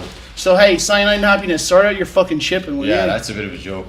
But I wanted it so badly. I I paid can it. understand why. Like, you know, But, Cyanide and Happiness are hilarious. Yeah, we can. That was my random thing. So I need to find a random thing. Okay, so you don't Right. have a random thing. I don't Wow, have a this random segment's thing. falling apart already. Adam, do you Fantastic. have a random thing? I have a random thing. Okay, go for it. Here, Brian, you go on. You'll ahead. actually know what this is because it has something to do with you. I actually left it in your ears from a few years ago. So let me just take it out and you click it and then it just comes out like this. You know what it is? That's I do. what I I know said ex- about I the know exactly. butterflies. I know Yeah, see, exactly but what did you say you're about the talking I said, yeah, you said something about me getting distracted or something, and I said, shut up, you chase butterflies. I do. Well, tell them the interesting story behind This is a funny story, right? This is my grandmother. Basically. Oh, you've told me this story. I love this story. Right. You can touch it. Yeah, okay. Oh, it's magnets. What? Your granny's magnetic. What are you doing, Rosario? Right. This is the story, right? My grandmother died like in 2014 in August, and it was a few months later. It was in November. She died around the 13th, I think, or 12th to 13th, because it was around her birthday. And a few months later, around the 12th to 13th of November, it was literally about 2 months to the day of her funeral or whatever. I went with him to see Lee Evans. Don't put the magnet too close to the mic. God knows what it'll do to it. I went with him to see Lee Evans in Dublin, and it was me, you, Eric, and Shane. Eric's friend Shane, yeah. And basically, we went out that night or whatever, and we came back and we were staying in the hotel room, and he doesn't sleep, so it was like 4 a.m, and he was up making coffee or whatever, and That's why he doesn't sleep. yeah, but and then as in, do you know when you're asleep and you just feel something like in front of your face, like I felt, you know, right? How many times have you been teabagged? Right. But no, but you know, like I just felt like something was like in my face, like, so I opened my eyes, and I swear in my life I saw this really like light blue butterfly with like orange kind of decorations on its wings and you know, like whatever, Yeah. and it was flapping in my face and I could feel it hitting my face and everything. It was the weirdest thing, so I freaked out, and apparently because he was up and he saw the whole thing, so I Scared the shit just out got of up and I was just like, and I just fucked my pillow off the wall. And he said I got out of the bed and I was screaming and jumping on the pillow because I thought there was a butterfly under there. Because I thought the butterfly was trying to kill me, like, you know, so it was flapping in my face, like. You like turned to confirm to me what you saw. You were like, butterfly. I was like, and it didn't help that I was stoned either. Like my heart started going, what's happening to Adam? I'm like, oh no. And his head back on the pillow, out. I was having a spa attack and I checked my pillow and there was no butterfly underneath, so I was like, what the fuck was that like? It's never happened to me really before, like. And then a few days later, when I was at home, my mother just happened to, she does this every few years where she gets all her friends around and they get a fortune teller to my house. So the fortune teller was in my house and she was like, do you want to go in and like get your fortune told for the laugh, for the crack, whatever? I was like, yeah, why not? So I went in and she was telling me all these stories, and she just she was getting a lot of things right, to be honest, and it was really weird. And she just happened to come across this. She was like, oh, by the way, she was like, these, you see like illusions or like things in your sleep, and she was like, you think they're only like dreams or illusions or hallucinations, but she was like, they're all real things that happen, like. And I was like, the fuck do you mean? Like, she was like, do you know, like the other night in Dublin, and I was like, what are you talking about? And she was like, did you see a person? And I was like, no. And she was like, what was it that you saw? And I was like, a butterfly. And she was like, and what colour was it? And I was like, blue. And she was like, that's the sign of a grandmother. So I was like, the fuck, like, do you know? And then I was like, obviously, okay, so that must have been something to do with her. And I actually have another thing here in my wallet. My sister bought me this. My little sister because of that story. The other thing is what I've seen. That's what you showed this is the other thing for the story. Yeah, that's where I heard it before. Hang on, don't mind my drugs. Can I have some brie? This is what I found. I was walking down the street, right, and this just stood out on the road, like, and it's even got the orange dots and everything. That's mad. That's exactly what was flapping in my face. Do you know? And it just stood out to me, like, and I've kept that in my wallet for about 4 or 5 years now. It was actually That's on the cool. intervention shoot you did. For some reason, you showed me that and told me the story. It's cool. But yeah, I remember it just stood out, like, and I remember then, like, this thing, you know, like, my sister bought me this before my surgery. Because she was like, oh, like, you know, because I told her the story about the blue butterfly. So everyone in my family now thinks that my grandmother's a butterfly, right? So, but she bought me that, before the surgery. That's very cool. I just always, and ironically enough, I always just kept that in this jacket. That's in that jacket random specifically. thing. Just in this jacket. I don't bring it anywhere else. I just keep, because I always just keep it in that pocket. That's very cool. I don't bring it around everywhere with me. I just keep it in this jacket. So when you said random things, I was like, Got it. and it's like it's cool. It's kind of like a party trick sometimes, because sometimes when I wear this jacket on nights out, I'll just go up to people and just pull a butterfly out, and they're like, "What the fuck?" And I'm just like, "Run away." I like Did you see that in your ears? It was there. I like how you were like to Brian. I was like, I left it in your ear. Brian was like, what? And then Yes, as soon as I you like put the- your hand up, he was like, I like that. No, but Brian's reaction was like, did he actually leave something? Like, it wasn't even like, this is bullshit. It was like, It was a moment of concern.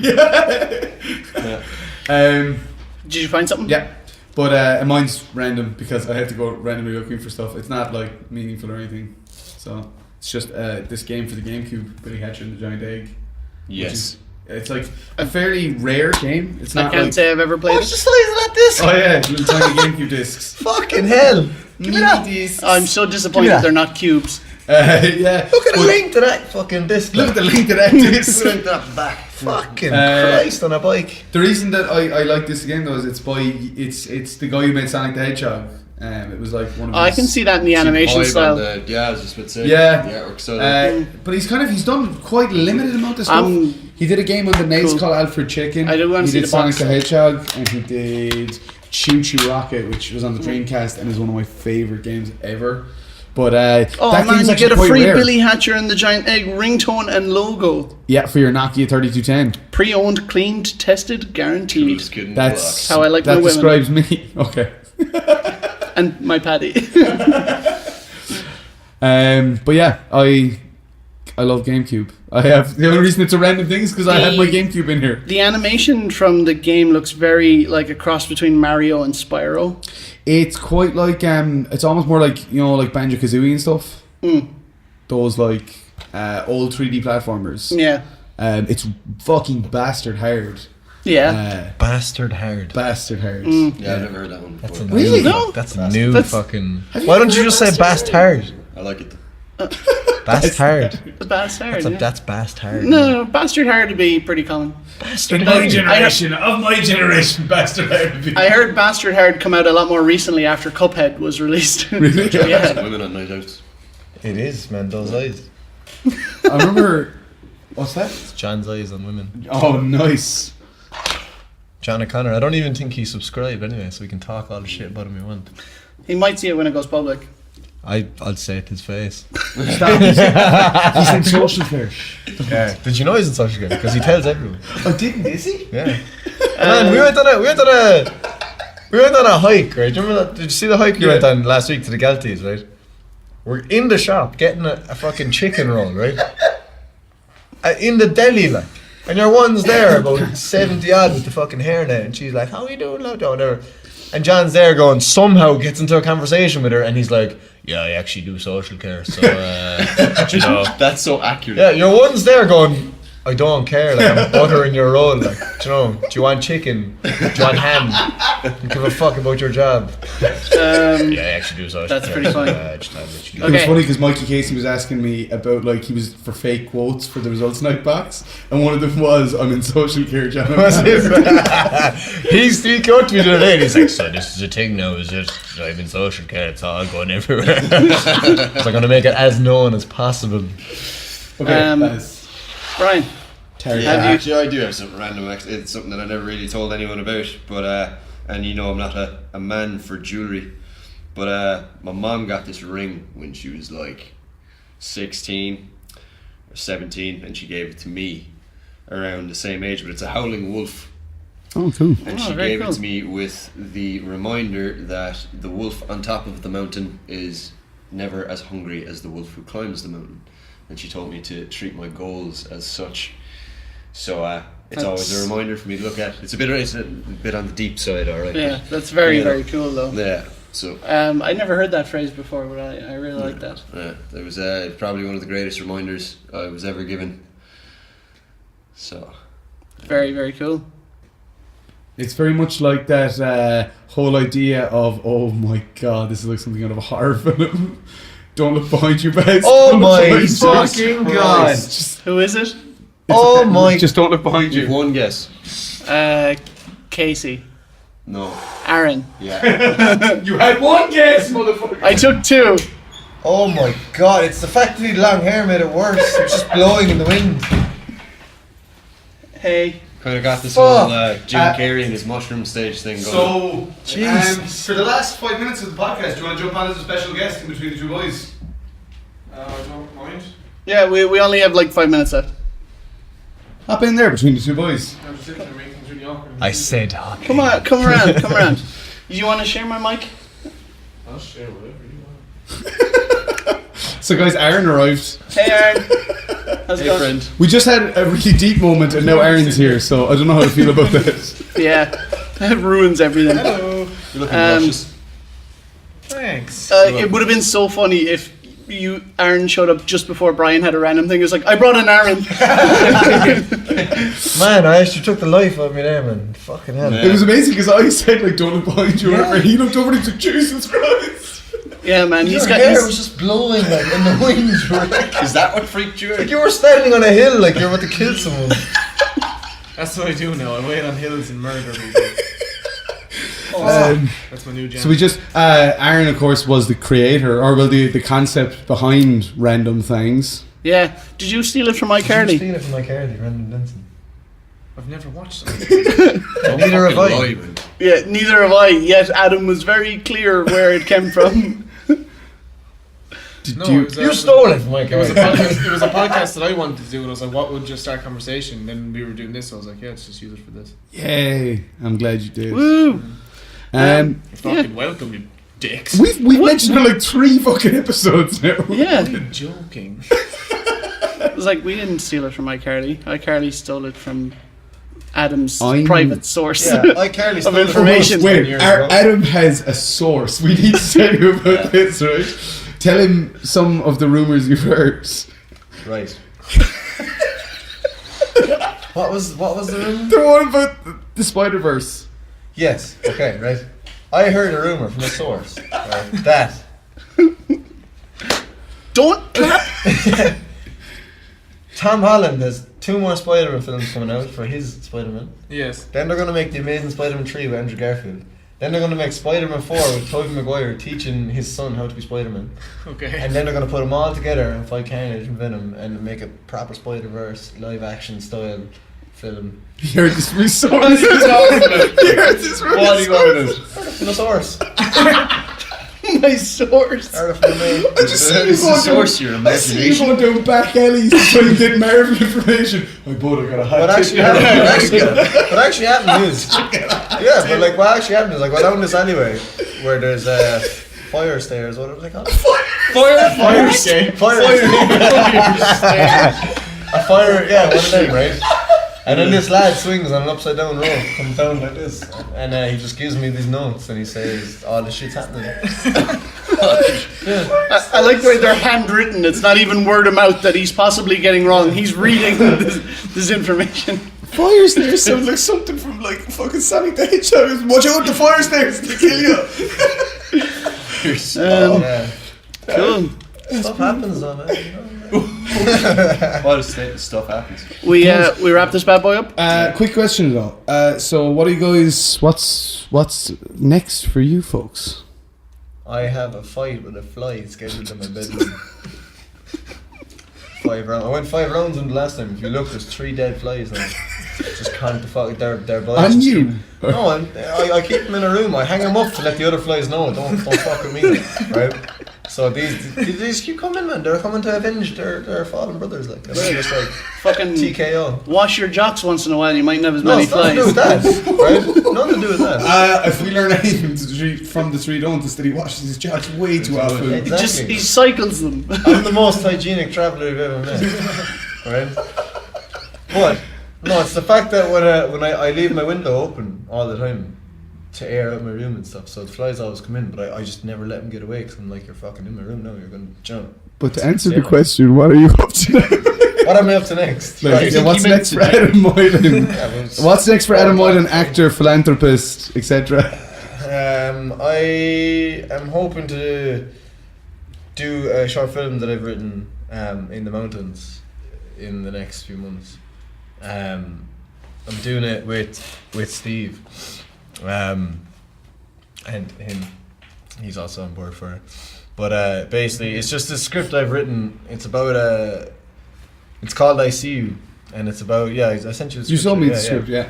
But it's about this. Don't give too many spoilers for your own film. No, there's not. But it's just the story of it is that this guy goes looking in the mountains. He has a girlfriend who's French, and she goes missing. She's a famous hiker, and she goes missing during this hike of a mountain in Ireland.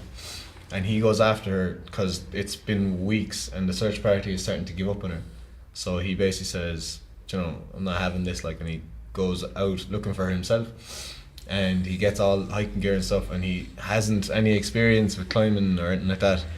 But he gets to the mountains, and while he's up there looking for her, he falls and ends up breaking his leg really badly, and he gets stuck there. So it's about his journey trying to survive and find her, but he's also fucked in the mountains. Like, Johnny's got a broken leg, and so it's a bit of a if you were like 127 hours and / lone survivor kind of Cool. How long you reckon it's going to be? The script's only 7 pages, I think. Oh wow, okay, cool. Yeah. So, but I reckon it'll be 12 to 15 minutes maybe. Cool. And like that, like we want to go shoot it in Glendalough in Wicklow, and get the drone footage of the mountains and stuff like that. So I have a meeting with Steve sometime. Steve Hall, Green Flash Pictures. Yeah. Just because the audience doesn't know who Steve is. Steve Hall. The mysterious Steve. I have a meeting with him. He said in the first week or two in January, so it's soon enough. Sweet. So I'll be going hashing that out with him. Good stuff. Hashing that out, Doing hash, like. Fucking, Yeah. Go drugs. back to the Drugs, heroin. yeah. Drugs and stuff. Mountains, drugs. Drugs.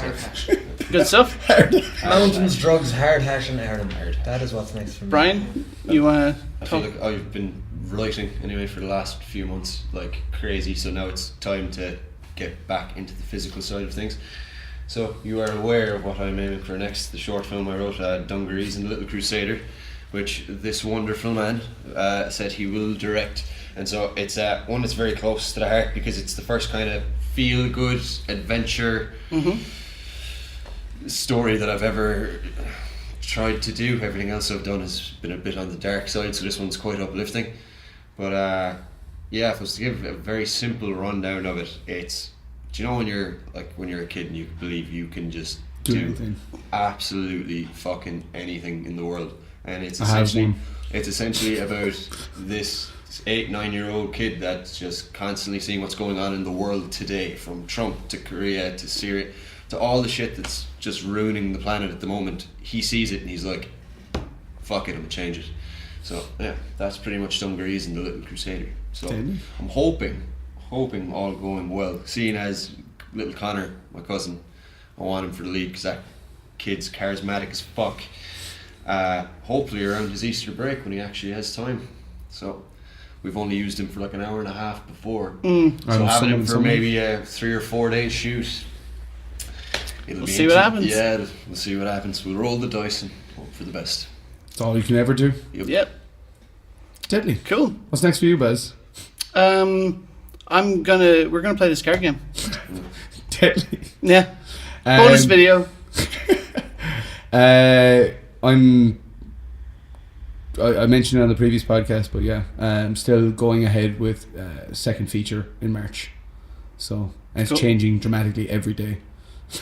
Every single day. I actually had a good chat with Aaron about it when he came out last week. And it's going to be a lot more of an organic movie than I originally had planned. I only eat organic movies now. So yeah, and like meat and stuff. It's actually it's a feature-length stop motion. It's a feature-length stop motion carrot. Jesus Christ. Yeah. And the crayons. And crayons. Are they involved? Spiders. 8 legs in them. So that's everything for this week. We do shout outs. Oh yeah. Oh, you get to do this again. Oh man, we're so behind already. Okay, go on. Alright. So Evan Murphy. Evan! Vashin Gill. My missus! See how I changed the order of this week? Yeah, I know, you fucked me up. I wasn't expecting it. Clara White. Clara! Barry? No, that was good. That's me!